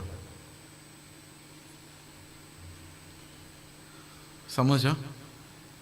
അപ്പം ഇതിനകത്ത് രക്ഷപ്പെടാൻ ആകെയുള്ളൊരു വഴി രണ്ടാമതൊന്നും കൂടെ ജനിക്കുക എന്നുള്ളതാണ്. നമ്മൾ രക്ഷപ്പെടുകയല്ലാതെ we need to be born once again. ഇത് പെന്തക്കോസ് പള്ളി വന്ന് ഞാൻ പറയാൻ കാരണം എന്നറിയാമോ? നമ്മളെല്ലാം വീണ്ടും ജനിച്ചവരാ നമ്മൾ ചിന്തിച്ചുകൊണ്ടിരിക്കുമ്പോഴും കാറ്റ് പോലെ ആയിട്ടില്ല. അതിനർത്ഥം എന്താ? ഇപ്പോഴും വീണ്ടും ജനിച്ചു എന്ന് പറഞ്ഞാലും നമ്മൾ ജീവിക്കുന്നത് ഈ പുതിയ ജീവനല്ല, പഴയ ജീവൻ തന്നെയാണ്. ഈ പഴയ ജീവനിലെ വിശ്വാസം എന്ന് പറഞ്ഞൊരു ചൂഷണമാണ്, അത്യാഗ്രഹത്തിൻ്റെ ഗ്ലോറിഫിക്കേഷനാണ്, മോഹിക്കുന്നതിൻ്റെ ഉറപ്പും. ബാക്കി പറ. വിശ്വാസം എന്നതോ? അത് ബൈബിളില്ല, അത് ബൈബിളില്ല. പെന്തക്കോസുകാരെ സംബന്ധിച്ച്, പെന്തക്കോസുകാരല്ല കേട്ടോ, നിങ്ങൾ പെന്തക്കോസുകാരെ കുറ്റം പറയുന്നവരെ എനിക്കിഷ്ടമില്ല. പറയുവാണെങ്കിൽ എല്ലാവരും പറയണം. ലോകത്തിൽ ഒരു സഭയിൽ ഇപ്പോൾ ശരിയായ വിശ്വാസമില്ല. ഞാൻ ആദ്യം വിചാരിച്ചിട്ടുണ്ടെങ്കിൽ ബ്രദറുകാർക്ക് കുറേ ബോധമുണ്ടെന്ന്. ബ്രദറുകാരെങ്കിലും ഈ പ്രോസ്പെരിറ്റി തിയോളജി ഇല്ലെന്ന് ഞാൻ വിചാരിച്ചിട്ടുണ്ടെങ്കിൽ. അപ്പം ഒരു ബ്രദറുകാരോട് പറയാം, എൻ്റെ ബ്രദറെ ഇതിനകത്ത് ഇത് തന്നെയാണ്.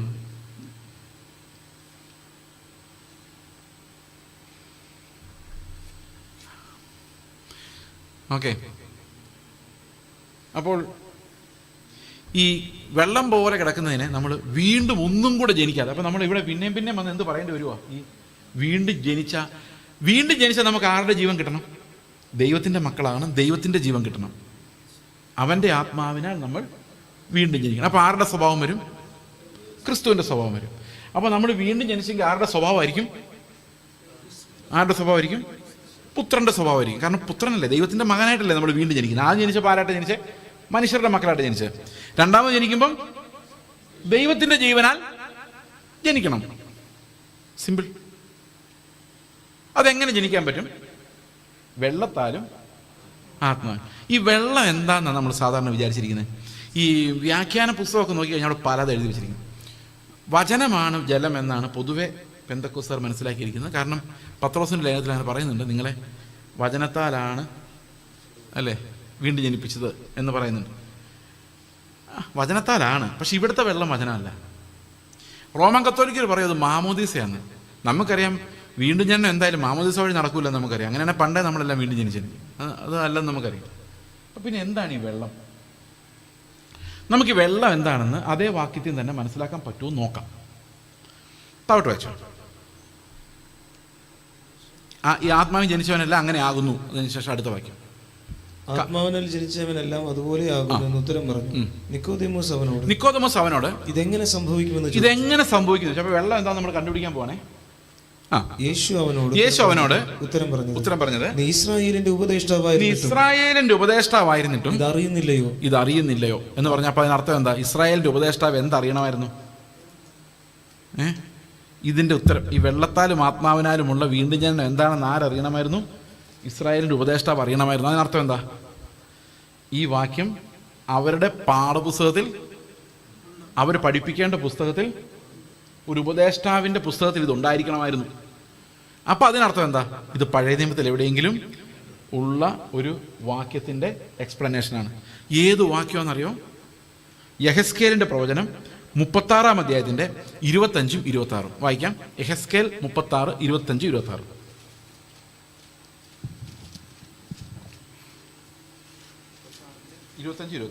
ഞാൻ നിങ്ങളുടെ മേൽ നിർമ്മല ജലം തെളിക്കും, നിങ്ങൾ നിർമ്മലരായി തീരും. അപ്പൊ ജലം ഉണ്ടായി അല്ലേ? ജലം എന്താ ചെയ്ത്? നമ്മളെ ശുദ്ധീകരിച്ചു. അടുത്തത്, ഞാൻ നിങ്ങളുടെ സകല മലിനതയും സകല വിഗ്രഹങ്ങളെയും നീക്കി നിങ്ങളെ നിർമ്മലീകരിക്കും. ഓക്കെ, വെള്ളത്തിന്റെ കാര്യമായി. അടുത്തത്, ഞാൻ നിങ്ങൾക്ക് പുതിയൊരു ഹൃദയം തരും, പുതിയൊരു ആത്മാവിനെ ഞാൻ നിങ്ങളുടെ ഉള്ളിലാക്കും. വെള്ളവും ആത്മാവോ അല്ലേ? കല്ലായുള്ള ഹൃദയം ഞാൻ നിങ്ങളുടെ ജഡത്തിൽ നിന്ന് നീക്കി. അത് നന്നാക്കുമല്ല കേട്ടോ. കല്ലായ ഹൃദയത്തെ അലിയിപ്പിക്കണേ എന്നൊക്കെ നമ്മൾ അലിയിപ്പിക്കൊന്നുമില്ല, എടുത്ത് ദൂരോട്ട് കളയുള്ളൂ. നീക്കി മാംസമായുള്ള ഹൃദയം നിങ്ങൾക്ക് തരും. മാംസമായ ഒരു പുതിയ ഹൃദയം നിങ്ങൾക്ക് തരും. ഇതല്ലേ വീണ്ടും ജനനം എന്ന് പറയുന്നത്? ആണോ അല്ലയോ? അപ്പൊ പുതിയൊരു ഹൃദയം, പുതിയൊരു ആത്മാവ് വന്നു കഴിഞ്ഞാൽ നമ്മൾ ആരായി? പുതിയ സൃഷ്ടിയായി. അപ്പോൾ ഇത് വരും എന്ന കർത്താവ് യെഹെസ്കേലിലൂടെ അറിയിക്കാം. ആത്മാവിനാൽ നമ്മൾ വീണ്ടും ജനിക്കും. വെള്ളവും വേണം, ആത്മാവും വേണം. അപ്പോൾ വെള്ളം എന്താ ചെയ്യുന്നത്? വെള്ളം നമ്മൾ എന്ത് ചെയ്യുന്നു? വെള്ളം ഒരു ചുമ്മാ കഴുകലല്ല, അത് നമ്മുടെ അകത്തുള്ള വിഗ്രഹങ്ങളെല്ലാം എടുത്തു മാറ്റി നമ്മളെ ശുദ്ധീകരിക്കുന്ന മാത്രമല്ല, നമ്മുടെ കല്ല് പോലുള്ള ഹൃദയം കൂടെ എടുത്ത് ദൂരോട്ട് കളഞ്ഞിട്ട് പുതിയൊരു ഹൃദയം വെച്ച് പിടിപ്പിക്കും. എന്ന് പറഞ്ഞാൽ വെള്ളം ചെയ്യുന്നത് നമ്മുടെ അതുവരെയുള്ള എല്ലാറ്റിനോടും നമ്മൾ മരിക്കുക.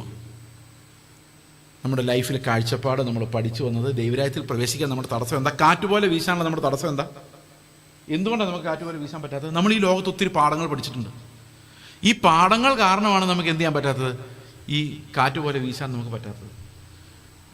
പൈസ വേണ്ടേ സാറേ? പൈസ ഇല്ലാത്തവനെ എന്തിനു കൊള്ളാം? ഇത് നമ്മുടെ തലയ്ക്കകത്ത് കിടപ്പുണ്ട്. ഇത് ചാവാതെ നമുക്ക് എന്ത് ചെയ്യാൻ പറ്റില്ല? ദൈവം പറയുന്ന എല്ലാ സ്ഥലത്തേക്കും പോകാൻ പറ്റില്ല. സമ്മതിച്ചു? ശരിയാണോ? വിദ്യാഭ്യാസം ഇല്ലാത്തവനെ എന്തിനു കൊള്ളാം? അപ്പം ഇതെല്ലാം നമ്മൾ ചെറുപ്പത്തിലെ പഠിച്ചു വന്നേക്കുന്ന. കല്യാണം ആലോചിക്കുമ്പോൾ നമ്മൾ നോക്കും, പൈസ ഉണ്ടോ? ഇല്ല. എന്നാൽ വിദ്യാഭ്യാസം എങ്കിലും ഉണ്ടോ? ഉണ്ട്. അപ്പം സ്ത്രീധനം ഇൻസ്റ്റാൾമെൻ്റ് ആയിട്ട് മാസാമാസം വന്നോളൂ, ജോലിയുണ്ട്. ഓക്കെ, അപ്പോൾ ഇതെല്ലാം ലോകത്തിൻ്റെ പാഠങ്ങളാണ്. അപ്പം കർത്താവ് പറയണം, നീ ഇന്നാരെ കല്യാണം കഴിക്കണം എന്ന് കാണിച്ചു തരുമ്പം എനിക്ക് ലോകത്തിലെ കുറേ പാഠങ്ങളുണ്ട്. ഞങ്ങളുടെ കൂട്ടമല്ല, കുടുംബമല്ല, പണമില്ല, വിദ്യാഭ്യാസമില്ല, സൗന്ദര്യമില്ല, അത് ജഡം. ഇതെല്ലാം കൂടെ പഠിപ്പിച്ചേക്കുന്ന ഒത്തിരി കാര്യങ്ങളുള്ളതുകൊണ്ട് നമ്മൾ കർത്താവ് പറഞ്ഞിടത്ത് പറഞ്ഞു, കർത്താവ് ഞാനില്ല, എന്നെ ഒന്ന് സഹായിക്കണം. എനിക്ക് അയാളെ കല്യാണം കഴിക്കാൻ വേണ്ടി നീ കാനാവിലെ കല്യാണത്തിന് വന്ന പോലെ വെള്ളം വീഞ്ഞാക്കി തന്നാൽ മതി. ആരെ കല്യാണം കഴിക്കണമെന്ന് നീ പറയണ്ട. നമ്മുടെ പ്രാർത്ഥന മുഴുവൻ അതാ അല്ലേ? കർത്താവ് കാണിച്ചിരുന്ന ആരെ കല്യാണം കഴിക്കും. അങ്ങനെ കല്യാണം കഴിക്കാറുണ്ട് ജാതി വ്യവസ്ഥ ഉണ്ടാവും, നമ്മുടെ ഇടയിൽ ഉണ്ടാവില്ല. ഇനി ഞാനൊരു രഹസ്യം പറയാം. എവിടെയൊക്കെ പോവോ കർത്താവിനറിയാം, റെക്കോർഡിങ് ആയതുകൊണ്ട്. ഈ രഹസ്യം പറഞ്ഞ എല്ലാം ഇപ്പോൾ യൂട്യൂബിലുണ്ട്. ഒരു ചർച്ച ചെന്ന് ഞാൻ ഇനി പറയുന്ന റെക്കോർഡ് ഓഫ് ചെയ്യണമെന്ന് പറഞ്ഞിട്ട് പറഞ്ഞത്, അതുപോലെ റെക്കോർഡ് ഓഫ് ചെയ്യണമെന്ന് പറഞ്ഞത് ഉൾപ്പെടെ യൂട്യൂബിൽ കിടപ്പുണ്ട്. അപ്പോൾ ഒരാൾ എന്നെ വിളിച്ചു പറഞ്ഞു, ഇത് ഓഫ് ചെയ്യണമെന്ന് പറഞ്ഞത് ഉൾപ്പെടെ കിടപ്പുണ്ടല്ലോ എന്ന്.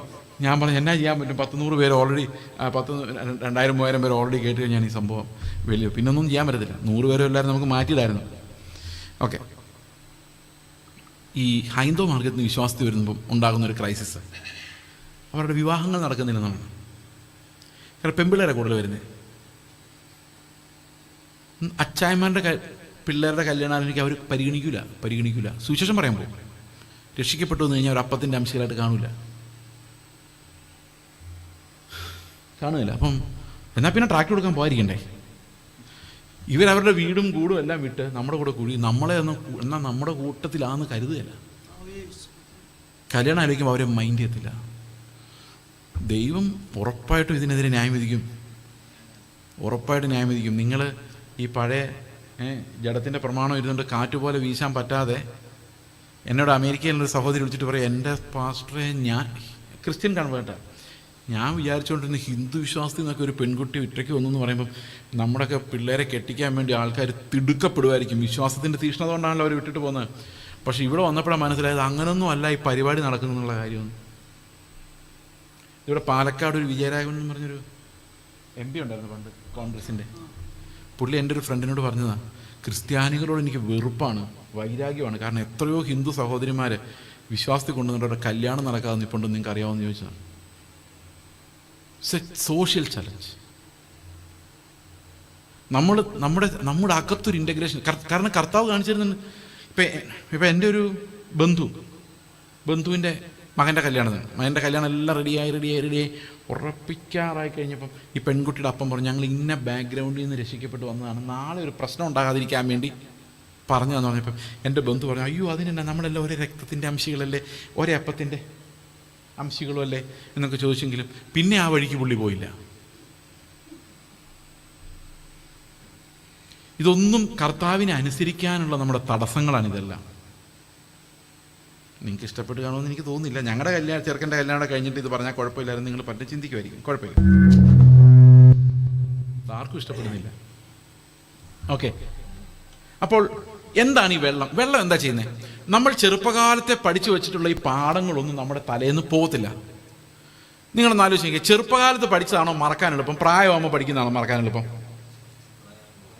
പ്രായമാകുമ്പോൾ പഠിക്കുന്ന നമ്മൾ അപ്പോഴേ മറന്നു.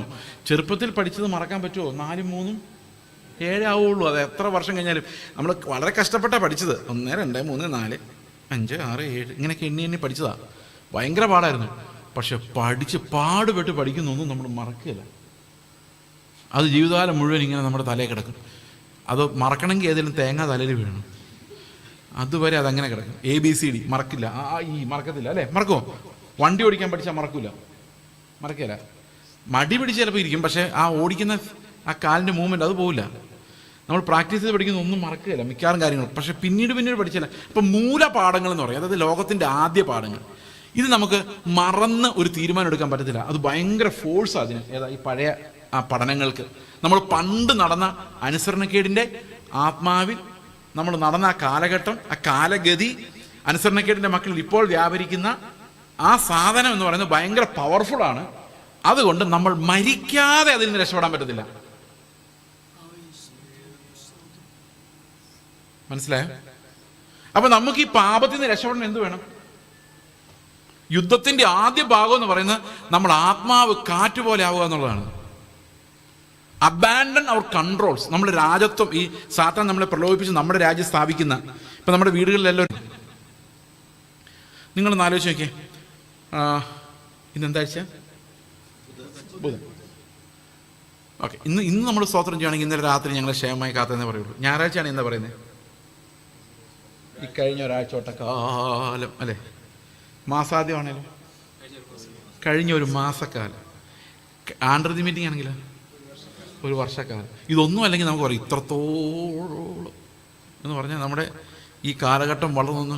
നീ ഞങ്ങളെ നടത്തി എന്ന് പറഞ്ഞാൽ എന്താ നടപ്പാന്നില്ല, ഇത് ഈ ലോകത്തിലെ നടപ്പിനെ ഉദ്ദേശിക്കുന്നത്. അപ്പോൾ നമ്മളിങ്ങനെ സ്തോത്രം ചെയ്തുകൊണ്ടിരിക്കുമ്പോൾ കർത്താവ് വയ്ക്കും, മോനെ നീ ഹ്രസ്വദൃഷ്ടിയുള്ളവനായി പോയല്ലോ. ഹ്രസ്വദൃഷ്ടി എന്ന് പറഞ്ഞാൽ എന്താ? അടുത്തുള്ള കാണാൻ, ദൂരോട്ടുള്ള കാണാൻ പറ്റില്ല. കഴിഞ്ഞ ആഴ്ചത്തെ കണ്ടു, കഴിഞ്ഞ വർഷത്തെ കണ്ടു, ഇത്രയും. പക്ഷെ കുറച്ചുകൂടെ പുറത്ത് നോക്കി, 2000 വർഷങ്ങൾക്ക് മുമ്പ് ഞാൻ നിനക്ക് വേണ്ടി കാൽവരി ക്രൂശിൽ മരിച്ചതിൻ്റെ പാപങ്ങളുടെ ശുദ്ധീകരണം നീ മറന്നു പോയിട്ടില്ലേ? അതിന് നന്ദി പറഞ്ഞിട്ട് എത്ര നാളായി? അതിന് സ്തോത്രം ചെയ്ത വർഷിപ്പ് ടീം ലാസ്റ്റ് ഈ യേശുക്രിസ്തു കാൽവരി ക്രൂശിൽ മരിച്ച എന്നെ വീണ്ടെടുത്ത് സ്വർഗത്തിലിരുത്തി പുത്രത്വം തന്നതിന് സ്തോത്രം പറഞ്ഞ വർഷിപ്പ് ടീം ഏതായിരുന്നു? ലാസ്റ്റ് 5-6 വർഷമെങ്കിലായി കാണും.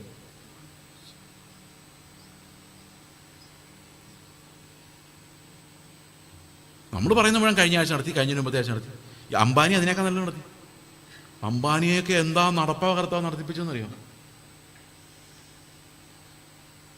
ഇവിടെ കർത്താവ് നമ്മുടെ രക്തം തന്ന്, അവൻ്റെ രക്തം തന്ന് നമ്മളെ വീണ്ടെടുത്തിട്ട് സ്വർഗത്തിൽ പിതാവിൻ്റെ മടിയിൽ കൊണ്ടിരുത്തിട്ട് ഇതെൻ്റെ ഭവനം നീ എടുത്തോ, എൻ്റെ അപ്പനെ നീ എടുത്തോ എന്ന് പറഞ്ഞ് അവൻ്റെ ജീവനെ ഏൽപ്പിച്ചിട്ടുണ്ട്. നമ്മൾ ഇവിടെ ഇരുന്നുകൊണ്ട് കഴിഞ്ഞ ആഴ്ചത്തെ കാര്യം പറയുമ്പോൾ കർത്താവ് എടാ ഇതൊന്നും ഓർത്താലില്ല, എനിക്കത് ഓർമ്മ വരുന്നില്ല, എനിക്ക് പ്രയോജനം ഇതാണല്ലോ. ഇതിനെയാണ് നമ്മൾ കഠിന ഹൃദയം എന്ന് പറയുന്നത്. കർത്താവിൻ്റെ രക്തത്തെ കാണിച്ചാലും നമുക്കതുകൊണ്ട് എന്തെങ്കിലും പ്രയോജനം ഉണ്ടാകുന്നു. ഇന്ന് എഴുതുന്ന മുഴുവൻ പാട്ടുകൾ ഈ പ്രയോജനത്തെ സംബന്ധിക്കുന്ന, പ്രത്യാശ സംബന്ധിക്കുന്നതല്ല. കണ്ടാലോ ആളറിയില്ല, അതൊന്നും പാടാൻ എനിക്കറിയാൻ മേല. എന്നോട് എൻ്റെ ബൈബിൾ കോളേജ് പഠിപ്പിച്ച, ഞാൻ രഹസ്യം പറയാം, ഞാനൊരു ഏജിക്കാരനായിരുന്നു.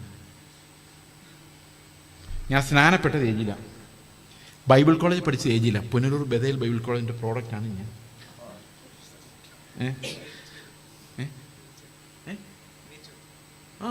ഓക്കെ. എന്നെ അന്ന് ഫിലിപ്പ് സാറും ഐസക് സാറും ഇവരെല്ലാവരും പഠിപ്പിച്ച അവരുടെ ഒരു ശിഷ്യനാണ് ഞാൻ. പിന്നെ 10 വർഷം ആന്ധ്രയിലായിരുന്നു. ഇനി പറയുന്ന കാര്യങ്ങളാരും പറയുന്നത് നമ്മുടെ ഏജിക്കാർ തമ്മിൽ അറിഞ്ഞാൽ മതി. അത് പോട്ടെ, ലൈവൊക്കെ പോട്ടെ, എന്തായാലും നിങ്ങളാരും പറയാതിരിക്കൊന്നുമില്ല. തിരിച്ചു വന്നപ്പോൾ എനിക്കൊരു കാര്യം മനസ്സിലായി. ഏജിയിൽ പോയാൽ ഏതെങ്കിലും ഒരു ഗ്രൂപ്പിനകത്തായി ഞാനായി പോകും. എൻ്റെ സഹോദരൻ എന്നേക്കാൾ ശ്രേഷ്ഠനെന്ന് കാണാൻ പറ്റിയല്ല. അവൻ്റെ കാൽക്കിലിരുന്ന് നീയാണ് എന്നേക്കാൾ വലിയവൻ, എനിക്ക് വോട്ട് ചെയ്യല്ലേ, അയാൾക്ക് അയാളാണ് എന്നേക്കാൾ ശ്രേഷ്ഠൻ എന്ന് പറയാൻ പറ്റില്ല. ഞാൻ അവനുമായിട്ട് ആഭിചാരപരമായ മത്സരത്തിൽ ഏർപ്പെടേണ്ടി വരും. ഇതിനകത്ത് ഏതെങ്കിലും ഒരു കുപ്പിക്കകത്ത് ഞാൻ ഇറങ്ങേണ്ടി വരും. ഞാൻ വിചാരിച്ചു വേണ്ട, കേൾപ്പാൻ ചെവിയുള്ളവൻ എത്രയും മാത്രമേ പറയാൻ പറ്റുള്ളൂ. ഈ ഭിന്നതകൾ ഉണ്ടാകുന്ന സഭയുടെ പ്രത്യേകത, 1 കൊരിന്ത്യ ലേഖനത്തിൽ പൗലോസ് പറയുന്നുണ്ട്, ചിലർ പൗലോസിൻ്റെ പക്ഷക്കാർ, ചിലർ അപ്പല്ലോസിൻ്റെ പക്ഷക്കാരും ചിലർ കേഫാവിൻ്റെ പക്ഷക്കാരും ആകുമ്പോൾ ഉണ്ടാകുന്ന പ്രോബ്ലം എന്താണെന്ന് വെച്ച് കഴിഞ്ഞാൽ ഒരാൾ പോലും പാലുകൂടി നിർത്തി പരിജ്ഞാനത്തിലേക്ക് വരികയില്ല. എത്ര വർഷം കഴിഞ്ഞാലും പാലുകൂടി കണ്ടിന്യൂ ചെയ്തുകൊണ്ടിരിക്കും. അതിനാണ് ജഡീക സ്വഭാവം എന്ന് പറയുന്നത്. When we are in competition with our brother, നമ്മുടെ സഹോദരനുമായി നമ്മൾ ഒരു ആഭിചാര യുദ്ധത്തിൽ ഏർപ്പെടുമ്പോൾ നമ്മൾ പാല് കുടിക്കുന്നവരും ശൈശവപ്രായക്കാരുമായി എത്ര വർഷം കഴിഞ്ഞാലും ഇരിക്കും. ആ 1 കൊരിന്ത്യർ ലേഖനം 3 വായിക്കാൻ നമുക്ക് മനസ്സിലാവും. ഇപ്പം ഞാൻ സന്ദർഭവശാൽ ഇത് പറഞ്ഞു എന്നുള്ളതേ ഉള്ളൂ. നമുക്ക് നന്നാകാൻ പറ്റാത്തതിൻ്റെ കാരണം നമ്മുടെ ശരീരമാണ്, നമ്മുടെ മൈൻഡല്ല. മൈൻഡ് കൊണ്ട് നമുക്ക് നന്നാകണമെന്ന് ആഗ്രഹമുണ്ട്, പക്ഷെ ശരീരം അതിന് സമ്മതിക്കില്ല. വായിക്കാം, റോമാലേഖനം 7:21 മുതലുള്ള വാക്യം. അങ്ങനെ നന്മ ചെയ്യുവാൻ ഇച്ഛിക്കുന്ന ഞാൻ തിന്മ എന്റെ പക്കലുണ്ട് എന്നൊരു പ്രമാണം കാണുന്നു. അപ്പൊ നന്മ ചെയ്യണമെന്ന് എനിക്ക് ആഗ്രഹമുണ്ട്, നന്നാകണം എന്ന് ആഗ്രഹമുണ്ട്, എല്ലാവരും സ്നേഹിക്കണം എന്ന് ആഗ്രഹമുണ്ട്, ക്ഷമിക്കണം എന്ന് ആഗ്രഹമുണ്ട്. പക്ഷെ എന്റെ അവയവങ്ങളിലെല്ലാം എന്ത് വ്യാപരിക്കുന്നുണ്ട്? തിന്മ വ്യാപരിക്കുന്നുണ്ട്. അടുത്ത വാക്യം. ഉള്ളം കൊണ്ട് ഞാൻ അപ്പൊ എവിടാ തിന്മ വ്യാപരിക്കുന്നത്? അവയവങ്ങളിൽ. അടുത്ത വാക്യം. ഉള്ളം കൊണ്ട് ഞാൻ ദൈവത്തിന്റെ ന്യായപ്രമാണത്തിൽ രസിക്കുന്നു.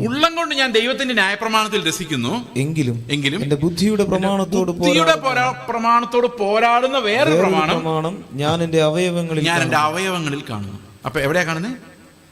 അവയവങ്ങൾ. അടുത്ത വാക്യം. അതെന്റെ അവയവങ്ങളിലുള്ള പാപപ്രമാണത്തിന് എന്നെ ബദ്ധനാക്കി കളയുന്നു. അടുത്ത വാക്യം. അയ്യോ ഞാൻ അരിഷ്ട മനുഷ്യൻ, ഈ മരണത്തിന് അധീനമായ ശരീരത്തിൽ നിന്ന് എന്നെ ആർ വിടുവിക്കും. എവിടെ നിന്ന്? ശരീരത്തിൽ നിന്ന്, മരണത്തിന് അധീനമായ ശരീരത്തിൽ നിന്ന്. അപ്പൊ നമ്മുടെ പാപം എവിടെ നിന്നാ വരുന്നത്? മനസ്സിൽ നിന്നായിരുന്നെങ്കിൽ നമുക്ക് തീരുമാനം എടുത്ത് നന്നാകാമായിരുന്നു. എനിക്ക് തീരുമാനമുണ്ട്, പക്ഷെ അവൻ എന്നോട് ചെയ്തത് ഓർക്കും, ഞാൻ ക്ഷമിച്ചതാ ബ്രദറെ, പക്ഷെ ഹൃദയത്തിനകത്ത് ഈ ഹോർമോണുകൾ നിന്ന് കത്തിക്കൊണ്ടിരിക്കും. അത് നമ്മൾക്ക് പ്രകൃതിയാ ഉള്ളതായി ഹോർമോണുകൾ. എന്തിനാണെന്നറിയോ? ഒരുത്തൻ നമ്മളെ കൊല്ലാൻ വരുവാണെങ്കിൽ എതിർക്കാൻ നമ്മുടെ ഉള്ളിൽ നമ്മുടെ സ്വയരക്ഷയ്ക്ക് വേണ്ടിയുള്ള ഹോർമോണുകൾ ദൈവം തന്നിട്ടുണ്ട്. അതായത് പ്രകൃതി തന്നിട്ടുണ്ട്. നമ്മുടെ സൃഷ്ടിപ്പിനകത്തുള്ള കാര്യം അതാണ് ഈ പ്രകൃതി എന്ന് പറയുന്നത്. ഇപ്പോൾ ഒരാളെന്നെ തല്ലാൻ വരുവാണെങ്കിൽ എനിക്ക് ഒഴിഞ്ഞു മാറാനും അല്ലാതെ 2 കാരണം കാണിച്ചു കൊടുക്കാനല്ല തോന്നുന്നത്. എന്താ തോന്നുന്നത്? പ്രകൃതിയെ തടുത്തവനെ തള്ളി മാറ്റാനാണ് തോന്നുന്നത്, അല്ലേ? പിന്നെ അവൻ്റെ മുഖത്തേക്ക് നോക്കുമ്പോൾ എന്തൊരു സ്നേഹം ആണോ വരുന്നത്? അല്ല, 2 പൊട്ടിയിൽ കൊടുക്കാനല്ല തോന്നുന്നത്. അത് എവിടെ നിന്നാണ് വരുന്നത് അറിയോ? ഇതാണ് ഈ അഡ്രിനാലിൻ എന്ന് പറയുന്ന സാധനം. ഇതിങ്ങനെ നമ്മുടെ ഈ ലോമികകളിലൂടെ അങ്ങ് ചെല്ലുമ്പോഴേക്കും നമുക്ക് ഇതൊക്കെ അടിച്ച് പൊട്ടിക്കാൻ തോന്നും. മൊബൈൽ ഫോണൊക്കെ എറിഞ്ഞ്, എത്ര മൊബൈൽ ഫോൺ പൊട്ടിച്ചിട്ടുണ്ട് നിങ്ങൾ? ഇത്തിരി വെള്ളം. ഇത് അഡ്രിനാലിനാണ്, ഹോർമോൺ. അത് നിയന്ത്രിച്ചില്ലെങ്കിൽ നമുക്ക് ഹാർട്ട് അറ്റാക്ക് ഉണ്ടാവും. അപ്പോൾ എവിടെയെങ്കിലും എക്സ്പ്രസ് ചെയ്യണം. ഞാൻ തീരുമാനം എടുത്തിട്ടുണ്ട് ഇനി ദേഷ്യപ്പെടില്ല. പക്ഷെ അഡ്രിനാലിനെതിരെയാ പോകുന്നതെന്നും ഇതെങ്ങനെ പ്രസ് ചെയ്ത് നിർത്തണമെന്ന് എനിക്കറിയാൻ മേല, ഇതെന്തോരം ഉണ്ടെന്നും അറിയാൻ മേല. ഇതിങ്ങനെ തിളച്ച് വരുമ്പോൾ ഞാൻ തീരുമാനം എടുത്തൊക്കെ മറക്കും. കാരണം എൻ്റെ വില്ലിൽ എനിക്കിത് ആഗ്രഹം ഉണ്ടെങ്കിലും എൻ്റെ ശരീരം ഇതിന് സമ്മതിക്കുന്നില്ല. ഇതാണ് എൻ്റെ പ്രോബ്ലം. ഉപവാസം എടുക്കുമ്പോഴും നല്ല രസമായിരിക്കും. കർത്തൃമേശ എടുക്കുമ്പം എന്താ സംഭവിക്കുന്നറിയോ? ഒരു മരമാണ് പാപം എന്ന് വിചാരിച്ചോ, അതിന് കുറേ പഴങ്ങളുണ്ടായിട്ടുണ്ട്. അസൂയ, കുശുമ്പ്, വൈരാഗ്യം, ഇതെല്ലാം ഉണ്ട്. എല്ലാം പാസ്റ്റർ പറഞ്ഞ് പേടിപ്പിച്ചിട്ടുണ്ട്. ഇതെല്ലാം ആയിട്ട് കർത്തൃമേശ എടുത്താൽ നിങ്ങളുടെ കാര്യം പോക്കാണ് എന്ന് പറഞ്ഞു കഴിയുമ്പം നമ്മൾ കഷ്ടപ്പെട്ട് 5 മിനിറ്റോടെ എല്ലാ പഴവും പറിച്ചു കളയും. അപ്പോൾ ഒരു ഫ്രീ ആയിട്ട് തോന്നും. ആ സമയത്ത് കർത്താവ് നമ്മൾ പോകും നമ്മുടെ വിചാരം. പക്ഷേ ഈ മരം അതുപോലെ തന്നെ നിൽപ്പുണ്ട്. ഉച്ചയ്ക്ക് വീട്ടിലോട്ട് ചെല്ലുമ്പം ക്രിക്കറ്റ് മാച്ച് നടക്കും. അപ്പോൾ പിള്ളേർ TV വയ്ക്കുമ്പം അമ്മ പറയും, എടാ ചർച്ചിൽ നിങ്ങൾ വന്നാലേ ഉള്ളൂ രാത്രി ആവട്ടെ എന്ന് പറഞ്ഞാൽ രാത്രിയാകുമ്പോൾ നമ്മൾ നോർമലാവും. ഇപ്പം ഇത്തിരി ഹാങ് ഓവറിലായിരിക്കും. ഈ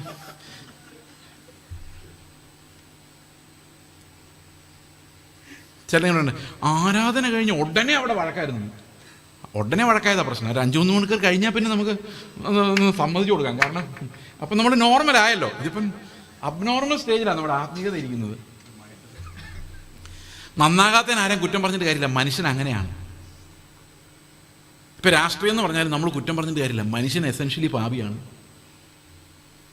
ഒരുത്തൻ എൻ്റെ കസേര അടിച്ച് മാറ്റുമെന്ന് കണ്ടാൽ അവൻ ഒതുക്കാൻ തോന്നുന്നു. എൻ്റെ ഉള്ളിൽ വരുന്ന ഹോർമോണുകൾ. എനിക്ക് അവനെ സ്നേഹിക്കണമെന്ന് ആഗ്രഹമുണ്ട്. പക്ഷെ അവൻ സ്നേഹിച്ചുകൊണ്ടിരുന്ന അടിച്ചുകൊണ്ട് പോകും. ഇത് മനുഷ്യൻ, സ്വാഭാവിക മനുഷ്യൻ, പാപപ്രകൃതമുള്ള മനുഷ്യനാണ്. ആത്മാവിനെ നടത്തപ്പെടുന്നവരല്ല. ഈ സ്വാഭാവിക മനുഷ്യൻ എപ്പോഴും ഈ ഞാനില്ലെങ്കിൽ ഇത് ഭരണം നടക്കൂല എന്നൊരു ചിന്തയാണ്. വീട്ടിലായാലും സഭയിലായാലും ഞാനില്ലെങ്കിൽ ഇതെല്ലാം പ്രളയത്തിനകത്ത് മുങ്ങി ഇല്ലാതായി പോകും. ദൈവത്തിലല്ല ആശ്രയിക്കുന്ന, ഈ മനുഷ്യന്റെ ശക്തിയിലും ക്രാഫ്റ്റിനെസ്സിലുമാണ് ആശ്രയിക്കുന്നത്. ഇതാണ് ബാബിലോൺ.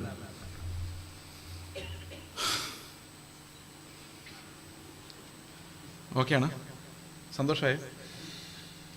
ഞാൻ നിങ്ങളോട് നേരത്തെ പറഞ്ഞു ഹൃദയത്തിന് ദൗർബല്യമുള്ളവരും. ഓക്കെ, അതുകൊണ്ട് ജഡരക്തങ്ങളോട് നമുക്ക് ഒരു പോരാട്ടമില്ല. എന്തുകൊണ്ട് പോരാട്ടമില്ല? ഇതൊരു വലിയ വ്യവസ്ഥ ഈ അന്ത്യകാലത്ത് ഉണ്ടാക്കി വെച്ചിരിക്കുന്നത്. ഇത് രാഷ്ട്രീയത്തെ മാത്രമല്ല കേട്ടോ, ശുശ്രൂഷകൾ. ഒരാൾക്കൊരു കൃപാവരം കിട്ടിയാൽ അത് വിനിമയം ചെയ്ത് മാക്സിമം പൈസ ഉണ്ടാകും. ഒരു പ്രവചനവരം കിട്ടിയാൽ അവൻ ഊടാടി സഞ്ചരിച്ച് ലോകം മുഴുവൻ പ്രവചിച്ച് അവനൊരു വലിയ വീട് വയ്ക്കും. രോഗശാന്തി വരം കൊടുത്തു കഴിഞ്ഞാൽ അവൻ അത് വെച്ച് മുതലാളിയാവും, അത് വെച്ച് പള്ളി പണിയും, അത് വെച്ച് ചൂഷണം ചെയ്യും. എന്ത് കൊടുത്താലും മാമോൻ ആണ് രാജാവാകുന്നത്. എനിക്ക് ശ്വാസം വിടാൻ സമയമില്ലാത്തവരെ മീറ്റിംഗ്സ് ഉണ്ട്, രാവിലെ ഉച്ചയ്ക്കും വൈകിട്ടും. കയ്യിലൊന്നുമില്ല, വീടുമില്ല, കൂടുമില്ല. വീടില്ലാത്തത് നീ വേണ്ടാന്ന് വെച്ചിട്ട് ഇതെങ്ങനെ സമ്പാദിക്കുന്നുള്ളത് എനിക്ക് മനസ്സിലാകുന്നില്ല റീല്.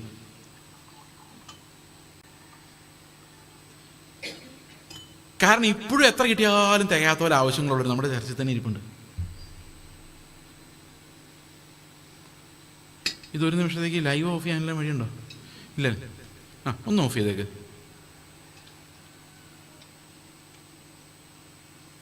ലൈവ് എന്ന് പറഞ്ഞാൽ മ്യൂട്ട് ചെയ്താലും മതി.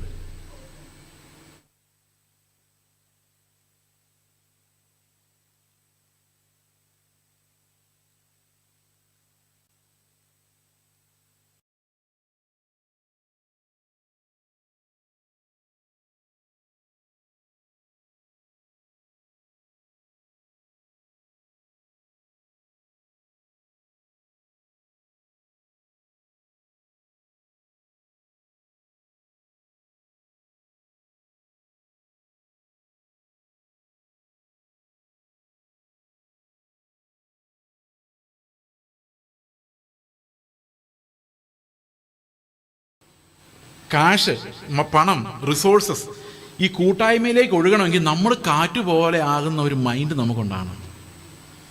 കല്ലാകാനുള്ള സ്വപ്നങ്ങളോട് മാറിയിരിക്കണം. എത്ര പേർക്ക് മനസ്സിലായി ഞാൻ പറഞ്ഞു? ഈ പോരാട്ടം നിസ്സാരമാണെന്ന് നിങ്ങൾ വിചാരിക്കുന്നുണ്ടോ? നിസ്സാരമല്ല. നമുക്കിത് നിസ്സാരമായിട്ട് തള്ളിക്കളയാനും പറ്റിയല്ല. കാരണം എന്താണെന്നറിയോ? ഞാൻ കല്യാണം കഴിക്കാൻ പോകുന്ന നേരത്ത് നടന്ന ഒരു രസകരമായൊരു സംഭവം കൂടെ പറഞ്ഞിട്ട് നമുക്ക് അവസാനിപ്പിക്കാൻ സമയമായി. കല്യാണം കഴിക്കാൻ വേണ്ടി ഞാനിങ്ങനെ റെഡിയായി. അപ്പോൾ ഞാൻ കല്യാണം കഴിച്ചത് ഒരു മിഷണറിനെയാണ്. മലയാളിയല്ല എൻ്റെ ഭാര്യ കന്നഡക്കാരിയാണ്. ഇതല്ല, പുള്ളിക്കാരി കന്നഡ സ്വദേശി, കന്നഡ ഭാഷ കന്നഡക്കാരി തന്നെയാണ്, നാച്ചുറലി. ഇപ്പോൾ വിവാഹം കഴിക്കുന്ന സമയത്ത് she was A missionary, came Elon in faith. അപ്പോൾ കല്യാണം കഴിക്കുന്ന സമയത്ത് ഒരു കാരണവർ, പേര് പറഞ്ഞ് നിങ്ങൾക്ക് എല്ലാവർക്കും മനസ്സിലാവും, അതുകൊണ്ട് മിണ്ടുന്നില്ല, എന്നോട് പറഞ്ഞു, എടാ മണ്ട, ഇങ്ങനെയൊന്നും നീ കല്യാണം കഴിക്കരുത്. ഈ സമയത്ത് എന്തെങ്കിലും ചോദിച്ചാൽ അവർ തരുള്ളൂ. ഓക്കെ, ഇനി കുറേ നാൾ കഴിഞ്ഞ് നീ ഒരു ആവശ്യം വന്ന് ചോദിച്ചാൽ ആരും ഒരു നയാ പൈസ തരികയെന്ന് മാത്രമല്ല, നിൻ്റെ ഭാര്യ തന്നെ പറയാം, അച്ഛാ എന്ന് കിട്ടാവുന്ന മേടിച്ചുകൊണ്ട് പോന്നായിരുന്നെങ്കിൽ നമുക്ക് ഇന്ന് ഈ ഗതി ഉണ്ടാകുമായിരുന്നു. നീ ഒന്നും വേണ്ട എന്ന് പറഞ്ഞ് മണ്ടത്തരം കാണിക്കരുത്. ഈ സമയത്ത് കിട്ടാവുന്ന മേടിച്ചില്ല, പിന്നെ കിട്ടാൻ പോകുന്നില്ല എന്ന് പറയുന്നത്. എന്നിട്ട് പുള്ളി പറഞ്ഞു, ഒരു 45 വയസ്സാകുമ്പോൾ നിൻ്റെ ഭാര്യ തന്നെ നിന്നോട് പറയും, മണ്ടത്തരമല്ലേ അച്ചായ കാണിച്ചെന്ന്, കിട്ടാവുന്ന മേടിച്ചുകൊണ്ട് പോകാൻ. ഞാൻ പറഞ്ഞു, ഇപ്പോൾ 27 വയസ്സുള്ളൂ, 45-ാം വയസ്സിൽ ഞാൻ അങ്ങനെ ദുർബലനും അവിശ്വാസിയും ചോദ്യം ചെയ്യുന്നവനായാൽ ആയിക്കോട്ടെ, അന്നല്ലേ, ഇന്നതിനു വേണ്ടി മുൻകൂട്ടി പാപം ചെയ്യേണ്ട കാര്യമില്ലല്ലോ ഞാൻ പുള്ളി പറഞ്ഞു. പുള്ളി എന്നോട് പറഞ്ഞു, നിന്നോടൊന്നും പറഞ്ഞിട്ട് യാതൊരു കാര്യമില്ലെന്ന് പറഞ്ഞത് മാത്രമല്ല, എൻ്റെ വിവാഹം നടത്തിയ ഐസക് സാറാണ്. കല്യാണത്തിൻ്റെ സമയത്ത് ഇദ്ദേഹം സ്റ്റേജിൽ കയറിയെന്ന് പറഞ്ഞു, ഞാൻ ഇവനോട് ആകുന്ന പറഞ്ഞ ഇങ്ങനത്തെ കല്യാണത്തിന് പോകണ്ടെന്ന്. അതെന്തേലോട്ടെ, 45 വയസ്സാകാറായപ്പോൾ ഒരു ദിവസം കർത്താവിനോട് ഞാൻ ചോദിച്ചു, എനിക്ക് പെട്ടെന്ന് ഓർമ്മ, ഈ 45 വയസ്സിൽ എന്ത് ചോദിക്കും? മണ്ടത്തരമായി പോയി എന്ന് ചിന്തിക്കുമെന്നല്ലേ. അപ്പം ഞാൻ ആലോചിച്ചു, 45 വയസ്സിൽ ഞാനങ്ങനെ ചിന്തിക്കും, അതെന്താ അങ്ങനെ ചിന്തിക്കുക? പെട്ടെന്ന് എൻ്റെ തലയിലോട്ട് ഒരു ലൈറ്റ് ഉണ്ടായി. 45 വയസ്സിൽ എന്താ പ്രത്യേകത എന്നറിയോ? പുള്ളി ചുമ്മാ പറഞ്ഞായിരിക്കും, പക്ഷെ അതിനൊരു പ്രത്യേകതയുണ്ട്. 45-ാം വയസ്സിലാണ് നമുക്ക് ഉലക ചിന്തകൾ വർദ്ധിക്കുന്നത്. കാരണം പിള്ളേർ +2 കഴിഞ്ഞ് higher studies, MBBS in Ukraine,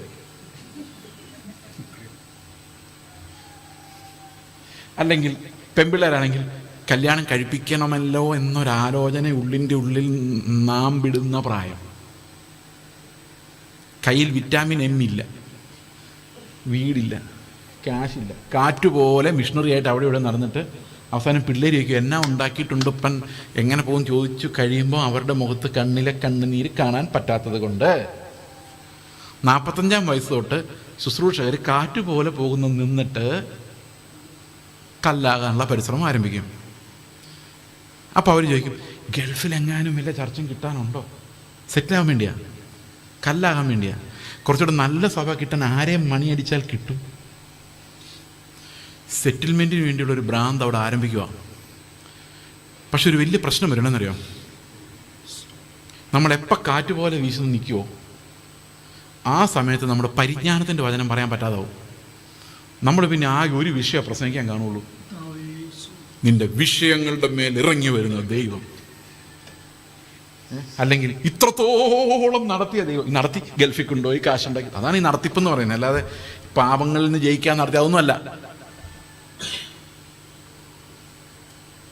അപ്പോൾ നമ്മൾ മിക്കവാറും കേൾക്കുന്ന പ്രസംഗങ്ങൾ, അത് ഹാബേലിൻ്റെ കഥ പറഞ്ഞാൽ പോലും, ദാനിയേലിൻ്റെ കഥ പറഞ്ഞാലും, ദാവീദിൻ്റെ കഥ പറഞ്ഞാലും എല്ലാം ഇതാ, അവരുടെ വിഷയങ്ങളുടെ മേൽ ഇറങ്ങി വന്ന ദൈവം ഇന്നും നിന്റെ വിഷയങ്ങളുടെ മേൽ ഇതാ ഇറങ്ങി വരുന്നു. ഇതിറങ്ങി വന്നുകൊണ്ടിരിക്കുക, ഇതുവരെ എത്തിയിട്ടില്ല. എന്തെങ്കിലും മനസ്സിലായി ഞാൻ ഇത്ര നേരം പറഞ്ഞത്? സഹോദരങ്ങളെ, ഇതൊരു വലിയ യുദ്ധമാണ്. നമ്മൾ പോലും അറിയാതെ നമ്മൾ ശത്രുപക്ഷത്തായി പോയിരിക്കുക. നമ്മൾ പോലും അറിയാതെ നമ്മൾ മോഹികളും ദ്രവ്യാഗ്രഹികളും ആയിപ്പോയിരിക്കുക. നമ്മൾ പോലും അറിയാതെ നമ്മൾ സഹോദരന്മാരെ ദ്വേഷിക്കുന്നവരും മത്സരികളുമായി മാറിയിരിക്കുക. അപ്പം ഇത്രയും വലിയ യുദ്ധം ജയിക്കണമെങ്കിൽ നമ്മുടെ ശരീരത്തിനെതിരെയുള്ള യുദ്ധം അത്. കാരണം ശരീരത്തിൻ്റെ പ്രവണതകൾ എന്തോ? പാപമാണ്, മൊത്തം പാപം. മനസ്സിലാകുന്നുണ്ടോ? അപ്പം ഇതിനെ ജയിക്കണമെങ്കിൽ എന്ത് സംഭവിക്കണം? ഒറ്റ സൊല്യൂഷനെ ബൈബിളിലുള്ളൂ, ക്രിസ്തുവിൻ്റെ ക്രൂശിൽ അവനോടൊപ്പം മരണത്തിന് ഏൽപ്പിച്ചു കൊടുക്കുക. A circumcision, spiritual circumcision by which we abandon our souls. നമ്മുടെ എല്ലാ സ്വപ്നങ്ങളോടും ആഗ്രഹങ്ങളോടും കാഴ്ചപ്പാടുകളോടും ജഡം ഉണ്ടാക്കിക്കൊണ്ടുവരുന്ന എല്ലാ ആശയങ്ങളോടും മരിക്കുക. ക്രിസ്തു ജീവിക്കുമായിരുന്ന ആ ജീവനിലേക്ക് വിശ്വാസത്താൽ പ്രവേശിക്കുക. വിശ്വാസം എന്നാൽ എന്ത്? വിശ്വാസ ജീവിതം എന്നാൽ എന്ത്? 4 മിനിറ്റിനുള്ളിൽ ഞാൻ അവസാനിപ്പിക്കുന്നതായിരിക്കും. വിശ്വാസം എന്നതോ മോഹിക്കുന്നതിൻ്റെ ഉറപ്പും ഇല്ലാത്ത കാര്യങ്ങളുടെ, നിങ്ങൾ മോഹിക്കും ബ്രദറെ. നമുക്കൊരു വലിയ ദൈവമാണ് ഉള്ളത്, മോഹിക്കുന്നതിൻ്റെ ഉറപ്പ്. ഞാൻ ഉത്തർപ്രദേശിലെ ഛത്തീസ്ഗഡിലൊരു പ്രസംഗം കേൾക്കുക. അപ്പം സ്റ്റേജിൽ നിന്ന് ഒരാൾ പറയാണ്, നമ്മളെ രാജാവിൻ്റെ പിള്ളേരാണ്, രാജാവിൻ്റെ പിള്ളേരെ പോലെ ജീവിക്കണം. ഞാൻ ഏത് രാജാവ്? ക്രൂശിലൊന്നുമില്ലാതെ മരിച്ച ക്രിസ്തു എന്ന രാജാവോ, അതോ ഒന്നെന്നെ വീണ് നമസ്കരിച്ചാൽ ഇതെല്ലാം തരാമെന്ന് പറഞ്ഞ രാജാവോ? ഞാൻ ചോദിച്ചത് പരസ്യമായിട്ടാണ്, പബ്ലിക്കായിട്ട് കൈ ഉയർത്തിയിട്ട് ചോദിച്ചു. സംഘാടകരെല്ലാം ഓടി വന്നു, ഇപ്പം മിണ്ടല്ല, നമുക്ക് പിന്നെ പറയാം. ഞാൻ പറഞ്ഞു ഓക്കെ പിന്നെ പറയാം. ഇൻ്റർവ്യൂവിൽ ഞാൻ പുള്ളി എന്ന് പറഞ്ഞു, ഞാൻ ഈ പ്രസംഗം നേരത്തെ കേട്ടിട്ടുണ്ട്. പുള്ളി, നിങ്ങൾ ബാംഗ്ലൂർ വന്നിട്ടുണ്ടോ? ഞാൻ പറഞ്ഞു ബാംഗ്ലൂർ വെച്ചല്ല കേട്ടത്, ഇത് 2000 വർഷങ്ങൾക്ക് മുമ്പ് യേശു കർത്താവിനോട് പിശാച് പറഞ്ഞ അതേ കാര്യമാണ് നിങ്ങൾ ഈ 1.5 മണിക്കൂർ മിഷണറിമാർ പറഞ്ഞുകൊണ്ടിരുന്നതെന്ന് പറഞ്ഞു. അത് വേറൊരു മഹത്വം, വേറൊരു ലോകം. മോഹിക്കുന്നതിനെല്ലാം ഉറപ്പ്. ഇത് ദൈവം പ്രവർത്തിക്കും, നമ്മളെ അങ്ങ് വിശ്വസിപ്പിക്കുക. ഈ മോഹങ്ങളെല്ലാം നമ്മുടെ സ്വന്തമാക്കി മാറ്റുക. എത്ര പേര് ട്രാപ്പിലുണ്ട്? രക്ഷപ്പെട്ടോ? അറിയാതെ കൈവയ്ക്കും. എത്ര പേര് ഈ ട്രാപ്പിലുണ്ട്? രക്ഷപ്പെട്ടോ? നിങ്ങൾ പലരും അറിയാത്ത ട്രാപ്പിൽ കിടപ്പുണ്ടാവും. ഓഗസ്റ്റിലും സെപ്റ്റംബറിലും വരുന്ന വിടുതലും നോക്കിയിരിക്കുകയാണെങ്കിൽ വിട്ടേക്ക്, നിങ്ങൾ ഓൾറെഡി വിടുവിക്കപ്പെട്ടവരാണ്. ക്രൂശിൽ വിടുവിക്കപ്പെടാത്തവരായി ആരും വിശ്വാസികളില്ല. We are already there, seated in heaven. നമുക്ക് അവകാശങ്ങൾ മുഴുവൻ അവിടെ. അത് എടുത്തു മാറ്റാൻ ആരെയെ കൊണ്ട് സാധിക്കില്ല. നിങ്ങൾ എത്ര രോഗത്തിലൂടെ പിടിക്കപ്പെട്ടാലും, ക്യാൻസർ സൗഖ്യം കൊടുത്താലും, മരിച്ചിട്ട് നിങ്ങൾ എഴുന്നേറ്റാലും നിങ്ങൾ പിന്നെ മരിക്കും. അവിടെ പോയി നിൽക്കേണ്ടി വരും. എത്ര വലിയ അത്ഭുതത്തിനൊരു യൂസ് ബൈ ഡേറ്റ് ഉണ്ട്, കുറച്ച് നാളത്തേക്കുള്ളൂ. പക്ഷെ നിത്യമായ വിശ്വാസം എന്ന് പറയുന്നത് പ്രത്യാശിക്കുന്നതിൻ്റെ ഉറപ്പ്. എനിക്ക് നിങ്ങളുടെ പ്രത്യാശ എങ്ങനെ ഉണ്ടാകുന്നതെന്ന് നിങ്ങളുടെ പറയണമെന്നുണ്ടായിരുന്നു, പക്ഷെ അതിനുള്ള ടൈം ഇല്ല. ഇനി ഇല്ലാത്ത കാര്യങ്ങളുടെ നിശ്ചയം അതെന്തോ? ഈ ഇവിടെ ഇപ്പം എന്താ ഇല്ലാത്ത ഒരു പ്രൊജക്ട് ഉണ്ടോ? ഓ, ഞാൻ കണ്ടുപിടിച്ചല്ലേ, കൊള്ളാം. അമ്പട ഞാനേ, ഒരു പ്രൊജക്ടർ ഇല്ല. നമുക്ക് പ്രാർത്ഥിക്കാം. എങ്ങനെ പ്രാർത്ഥിക്കാം? ഇല്ലാത്ത പ്രൊജക്ടർ ഇവിടെ കൊണ്ടുത്തരുന്ന ദൈവം. അപ്പോൾ കാണാത്തതാണോ ഇല്ലാത്തതാണോ? കാണാത്തതാണോ ഇല്ലാത്തതാണോ?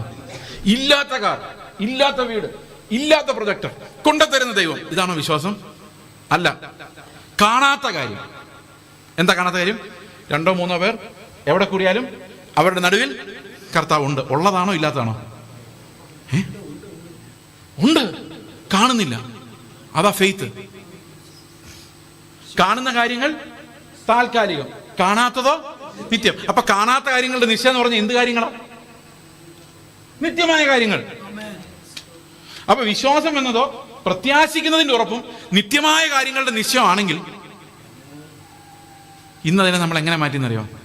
മോഹിക്കുന്നതിൻ്റെ ഉറപ്പും ഇല്ലാത്ത കാര്യങ്ങൾ തന്നെ. എന്തു ഭയങ്കര അപകടം, എന്തു ഭയങ്കര വിശ്വാസത്യാഗം. എന്താ കാണാത്ത കാര്യങ്ങൾ? 2000 വർഷങ്ങൾക്ക് മുമ്പ് കാൽവരി ക്രൂശിൽ കർത്താവായ യേശു ക്രിസ്തു മരിക്കുമ്പോൾ ഞാനും അവൻ്റെ കൂടെ മരിച്ചു. ഇനി ജീവിക്കുന്നത് ഞാനല്ല. എല്ലാവരും നോക്കിയപ്പോൾ കണ്ടത് എന്താ? നടുക്കത്തെ ക്രൂശിൽ ക്രിസ്തു, അപ്പുറത്തെ ക്രൂശിൽ ഒരു കള്ളൻ, ഇപ്പുറത്തെ ക്രൂശിൽ ഒരു കള്ളൻ. പക്ഷെ ആരും കാണാത്ത ആ നിത്യമായ കാര്യം എന്നറിയോ? ആ നടുക്കത്തെ ക്രൂശിൽ എന്നെപ്പോലുള്ള ലക്ഷക്കണക്കിന് കള്ളന്മാരാണ് മരിച്ചത്. ഞാൻ അവൻ്റെ കൂടെ മരിച്ചു. അവൻ്റെ മരണത്തോട് ചേരുവാൻ സ്നാനമേറ്റവരായി, അവൻ്റെ ക്രിസ്തുവിനോട് ചേരുവാൻ സ്നാനമേറ്റവരായ നാം എല്ലാവരും അവൻ്റെ മരണത്തിൽ പങ്കാളികളാകുവാൻ സ്നാനമേറ്റിരിക്കുന്നു. എത്ര പേർക്ക് മനസ്സിലായി ഞാൻ പറഞ്ഞത്? ഇപ്പം രക്ഷപ്പെടാൻ എന്താ വഴി? അവൻ്റെ ജീവൻ പ്രാപിക്കുക, അവനോട് തന്നെ ചോദിക്കുക, കർത്താവ് നിന്റെ ആത്മാവിനെ പ്രാപിച്ചാൽ നീ ചിന്തിക്കുന്ന പോലെ ചിന്തിക്കാൻ പറ്റണം. മനസ്സിലായോ? ഇന്ന് ആത്മാവ് വരുമ്പോൾ നമ്മൾ ആകെ പറയുന്ന അന്യഭാഷയെക്കുറിച്ചാണ്. അന്യഭാഷ ആത്മാവിൻ്റെ ഒരു ഫലമാണ് എന്ന് പറഞ്ഞാൽ, ഫലം എന്ന് പറഞ്ഞാൽ കൃപാവരമാണ്, ആത്മാവ് തരുന്നതാണ്. പക്ഷെ ആത്മാവ് വന്നു എന്നുള്ളതിൻ്റെ ഒരു സൈനാണ്, അല്ലേ? പക്ഷെ ആത്മാവ് നമ്മൾ ചെയ്യുന്ന പ്രവൃത്തി എന്താ? ആത്മാവ് ജീവിപ്പിക്കുന്നു. It gives us life. ഓരോ നിമിഷവും ക്രിസ്തു എങ്ങനെ ആകുമായിരുന്നു, യേശു എങ്ങനെ ചിന്തിക്കുമായിരുന്നു, യേശു എന്ത് സംസാരിക്കുമായിരുന്നു, ഒരു സഹോദരനോട് എങ്ങനെ പെരുമാറുമായിരുന്നു, എൻ്റെ വീട്ടിൽ എന്ത് ക്യാരക്ടർ കാണിക്കുമായിരുന്നു. ഇതാണ് ആത്മാവ് നമുക്ക് പറഞ്ഞു തരുന്നത്. പഴയത് കഴിഞ്ഞു, പുതിയത് വരുന്നു. ഈ പുതിയ ജന്മത്താലാണ് നമുക്ക് ഈ തത്വത്തെ എല്ലാം ജയിക്കാൻ പറ്റുന്നത്, ലോകത്തെ മുഴുവൻ ജയിക്കാൻ പറ്റുന്നത്. ഒരൊറ്റ വാക്യം കൊണ്ട് ഞാൻ പറയേണ്ടി നിർത്താൻ തോന്നുന്നില്ല, എന്നാലും നിർത്തിയേ പറ്റുള്ളൂ. നിങ്ങൾക്ക് നിർത്തണം തോന്നി കാണുമായിരിക്കും, എനിക്ക് തോന്നുന്നില്ല. ഓക്കെ, ഒരു കാര്യം പറഞ്ഞേക്കാം. ഞാൻ നിങ്ങളോട് നേരത്തെ പറഞ്ഞു 2 വ്യവസ്ഥകളുണ്ടെന്ന്. എന്തൊക്കെയായിരുന്നു അത് ഓർമ്മയുണ്ടോ? ഒന്ന് സ്വാതന്ത്ര്യം പ്ലസ് ലസ്റ്റ്, നമ്മുടെ രസങ്ങളുടെ സ്വാതന്ത്ര്യം, എങ്ങനെ രസിക്കാനുള്ള സ്വാതന്ത്ര്യം. അതിനെതിരെ പ്രവർത്തിക്കുന്ന എന്താന്ന് പറഞ്ഞേ? മതം. എന്നാൽ കർത്താവിൻ്റെ ജീവൻ വരുമ്പോൾ എന്താ സംഭവിക്കുന്നത്? വേറൊരു വ്യവസ്ഥ ഉണ്ടാകുന്നത്. അത് കർത്താവ് നമ്മളെ ശരിക്കും സ്വതന്ത്രരാക്കുക. സാക്ഷാൽ സ്വാതന്ത്ര്യം നമുക്ക് തരുന്ന ദൈവം അല്ലേ. പക്ഷെ സ്വാതന്ത്ര്യത്തിൻ്റെ പ്രത്യേകതയുണ്ട്. എന്താണെന്നറിയോ? അത് ലസ്റ്റുമായിട്ട് കണക്റ്റഡ് അല്ല, രസവുമായിട്ട് കണക്റ്റഡ് അല്ല. പിന്നെ എന്തുമായിട്ട് കണക്റ്റഡാ പറയാം? യേശുവിൻ്റെ സ്വഭാവവുമായിട്ട് കണക്റ്റഡാണ്. എന്ന് പറഞ്ഞാൽ സ്നേഹവുമായിട്ട് കണക്റ്റഡ്. ഇനി ഒന്ന് ആലോചിച്ച് നോക്കിയേ, നിങ്ങൾ എങ്ങനെ സുഹൃത്തുക്കളെ ഉണ്ടാക്കുന്നത്? ആരോട് സംസാരിച്ചാലാണ് കൂടുതൽ രസം എന്നുള്ളതല്ല, ആരാണോ നിങ്ങളുടെ സ്നേഹം കൂടുതൽ ആവശ്യമായിട്ട് അവിടെ ഇരിക്കുന്നത്. എനിക്ക് രസം തോന്നില്ലായിരിക്കാം, പക്ഷെ എനിക്ക് എല്ലാവരോടും പെരുമാറാനുള്ള സ്വാതന്ത്ര്യമുണ്ട്. പക്ഷെ എൻ്റെ സ്നേഹം എന്നെ നിർബന്ധിക്കുന്നത് എന്തായിരിക്കും? ഇനി ഒരു കുഞ്ഞുണ്ടായി, അപ്പം സ്ത്രീ പറയാണ്, പുരുഷൻ പറയാണ്, നമുക്കിപ്പോൾ കുഞ്ഞിനെ വളർത്താനുള്ള സാഹചര്യമില്ല, അബോർട്ട് ചെയ്തേക്കാം. സ്വാതന്ത്ര്യം. പക്ഷെ ഇപ്പോൾ കർത്താവ് ഉള്ളിലുള്ളത് ആദ്യം വരുന്ന സ്നേഹമാണ്. അപ്പോൾ എന്ത് ചെയ്യും? എൻ്റെ കംഫർട്ട് പോയാലും സാരമില്ല, I M driven bye love. ഇന്ന് നോക്കി ഡൈവോഴ്സ്, എനിക്ക് ഡൈവോഴ്സ് ചെയ്ത് എൻ്റെ ഇഷ്ടമുള്ളവരോട് അയാളുടെ കൂടെ ജീവിക്കാൻ എനിക്ക് സൗകര്യമില്ല. പക്ഷെ ഇപ്പോൾ കർത്താവാണ് നമുക്ക് സ്വാതന്ത്ര്യം തന്നിരിക്കുന്നത്. അപ്പോൾ നമ്മുടെ ഉള്ളിൽ എന്താ പറയുന്നത്? അയാൾ നശിച്ചു പോകരുത്, അയാളോട് എനിക്ക് ഭയങ്കര സ്നേഹമാണ്. മനസ്സിലാവുന്നുണ്ടോ? അപ്പോൾ ലവും ഫ്രീഡവും കൂടെ ഒന്നാകുമ്പോൾ എന്താവും? Character and freedom. Christ gives us freedom. ക്രിസ്തു, നമ്മുടെ ഉള്ളിലുള്ള ക്രിസ്തു. ഇതാണ് കൊളോസ്യ ലേഖനം പറയുന്നത്. മഹത്വത്തിന്റെ പ്രത്യാശയായ ക്രിസ്തു നിങ്ങളുടെ ഉള്ളിൽ ഇരിക്കുന്നു എന്നുള്ള മർമ്മമാണ് തലമുറകളായി മറഞ്ഞു കിടന്നത്. ആ ക്രിസ്തു നമ്മുടെ ഉള്ളിലേക്ക് വരുമ്പോൾ നമ്മുടെ വ്യവസ്ഥകൾ മാറും. നമ്മൾ ഈ ലോകത്തിനെതിരെ യുദ്ധം ചെയ്ത് ജയിക്കാൻ കാരണമാകും. ആ മീൻസിനെ കുറിച്ച് നിങ്ങൾ എഫ് എസ് ലൈൻ ഇനി വായിച്ചു നോക്കുമ്പോൾ മനസ്സിലാവും. അവിടെ ശത്രുവിനെ തകർക്കാനുള്ള ചവിട്ടും ശാസനയും ഉപവാസവും രക്തവും അതൊന്നുമല്ല പറഞ്ഞേക്കുന്നത്. അവിടെ പറഞ്ഞിരിക്കുന്ന മുഴുവൻ വിശ്വാസം, രക്ഷ, സത്യം, സുവിശേഷം, അതാ പറഞ്ഞിരിക്കുന്നത്. അതായത് സുവിശേഷത്തിലൂടെയാണ് നമ്മൾ ആളുകളെ സ്വതന്ത്രരാക്കുന്നതും യുദ്ധത്തിൽ ജയിപ്പിക്കുന്നതും. വിശ്വാസം എന്ന പരിചയം എടുത്തുകൊണ്ടാണ്. ശരിയാണോ ഞാൻ പറഞ്ഞത്? അപ്പോൾ ഇതെല്ലാം നമ്മൾ ആ ബൈബിളിലെ വചനങ്ങളോട് നമ്മൾ അതിലൂടെ സ്ട്രോങ് ആയെങ്കിൽ മാത്രമേ നമുക്ക് ഈ വലിയ യുദ്ധം, ഈ ലോകം മുഴുവൻ വ്യാപരിച്ചിരിക്കുന്ന ആ അന്ധകാരത്തിൻ്റെ അധിപതി ക്രിസ്ത്യാനിയുടെ മേലും കർത്താവിന് മേലും നടത്തുന്ന യുദ്ധത്തിൽ ജയിക്കാൻ നമുക്ക്, ആ ജയം അനുഭവിക്കാൻ നമുക്ക് സാധിക്കുകയുള്ളൂ. It is no longer I but Christ. പ്രാർത്ഥിക്കാം. ഞങ്ങളുടെ സ്വർഗസ്ഥ പിതാവേ, ഞങ്ങൾ ബലഹീനരായി അങ്ങയുടെ മുമ്പിൽ നിൽക്കുന്നു. ഞങ്ങളുടെ ശരീരം ഞങ്ങൾക്ക് എതിരായിരിക്കുന്നു. ഞങ്ങളുടെ മനസ്സുകൊണ്ട് ഞങ്ങൾക്ക് ആഗ്രഹമുണ്ട് കർത്താവ് അങ്ങ് നടന്ന പോലൊരു നടപ്പ് ഈ അക്കിക്കാവിലൂടെ, ഈ സ്ഥലത്തോടെ കർത്താവെ, അതുപോലെ ഈ തൃശ്ശൂർ ജില്ലയിലൂടെ ഞങ്ങളെ ആക്കിയിരിക്കുന്ന ഞങ്ങളുടെ ഭവനത്തിലെല്ലാം കർത്താവ് അങ്ങ് നടന്ന ആ ഇടുക്ക് വഴിയിലൂടെയുള്ള ആ നടപ്പ് ഞങ്ങൾക്ക് അനുഭവിക്കണം എന്ന് ആഗ്രഹമുണ്ട്. അവിടെയാണല്ലോ സ്വർഗത്തിലെ സകല അനുഗ്രഹങ്ങൾ ഞങ്ങൾ അനുഭവിക്കുന്നത്. അങ്ങയുടെ സ്നേഹം അനുഭവിക്കുന്നത്, അങ്ങയുടെ കരുതൽ, അങ്ങയുടെ പ്രത്യാശ അനുഭവിക്കുന്നത്, ആ ഉറപ്പ് ഞങ്ങൾ പ്രാപിക്കുന്നത്. കർത്താവ്, ഞങ്ങളുടെ മനസ്സുകൊണ്ട് ഞങ്ങളത് ആഗ്രഹിക്കുന്നു, ഞങ്ങളത് എൻജോയ് ചെയ്യുന്നെങ്കിലും ശരീരം പലപ്പോഴും ദുർബലമായി മോഹങ്ങളിലേക്ക് ഞങ്ങളെ വലിച്ചിഴയ്ക്കുന്നു. കർത്താവെ, ഞങ്ങൾക്ക് ആ അങ്ങയുടെ മരണത്തോടൊപ്പം മരിക്കുവാൻ ക്രിസ്തുവിൻ്റെ സ്നേഹം ഞങ്ങളെ നിർബന്ധിക്കുന്നതിനായിട്ട് സ്തോത്രം ചെയ്യുന്നു. കർത്താവ് 2 കൊരിന്ത്യർ 5:14 പറഞ്ഞിരിക്കുന്ന പോലെ ക്രിസ്തുവിൻ്റെ സ്നേഹം ഞങ്ങളെ നിർബന്ധിക്കുന്നു. ഒരുവൻ എല്ലാവർക്കും വേണ്ടി മരിച്ചിരിക്കെ എല്ലാവരും മരിച്ചു. കർത്താവ്, ഞങ്ങൾ ആ മരണത്തിൽ പങ്കാളികളായി കാറ്റുപോലെ അങ്ങ് പറയുന്നത് പോലെ, അങ്ങ് ചെയ്യുമായിരുന്നത് പോലെ, അങ്ങയുടെ ആത്മാവ് ഞങ്ങളെ നടത്തുന്നത് പോലെ സകലത്തിനോടും മരിച്ച് അങ്ങയോട് ജീവിക്കുവാൻ കർത്താവെ ഞങ്ങളെ ഓരോരുത്തരെയും സഹായിക്കണമേ. ഓരോ ദിവസവും ആ ജീവന്റെ ശക്തിയിൽ, പുതുക്കത്തിൽ ഞങ്ങളെ നടത്തണമേ. കർത്താവായ യേശു ക്രിസ്തുവിൻ്റെ നാമത്തിൽ തന്നെ.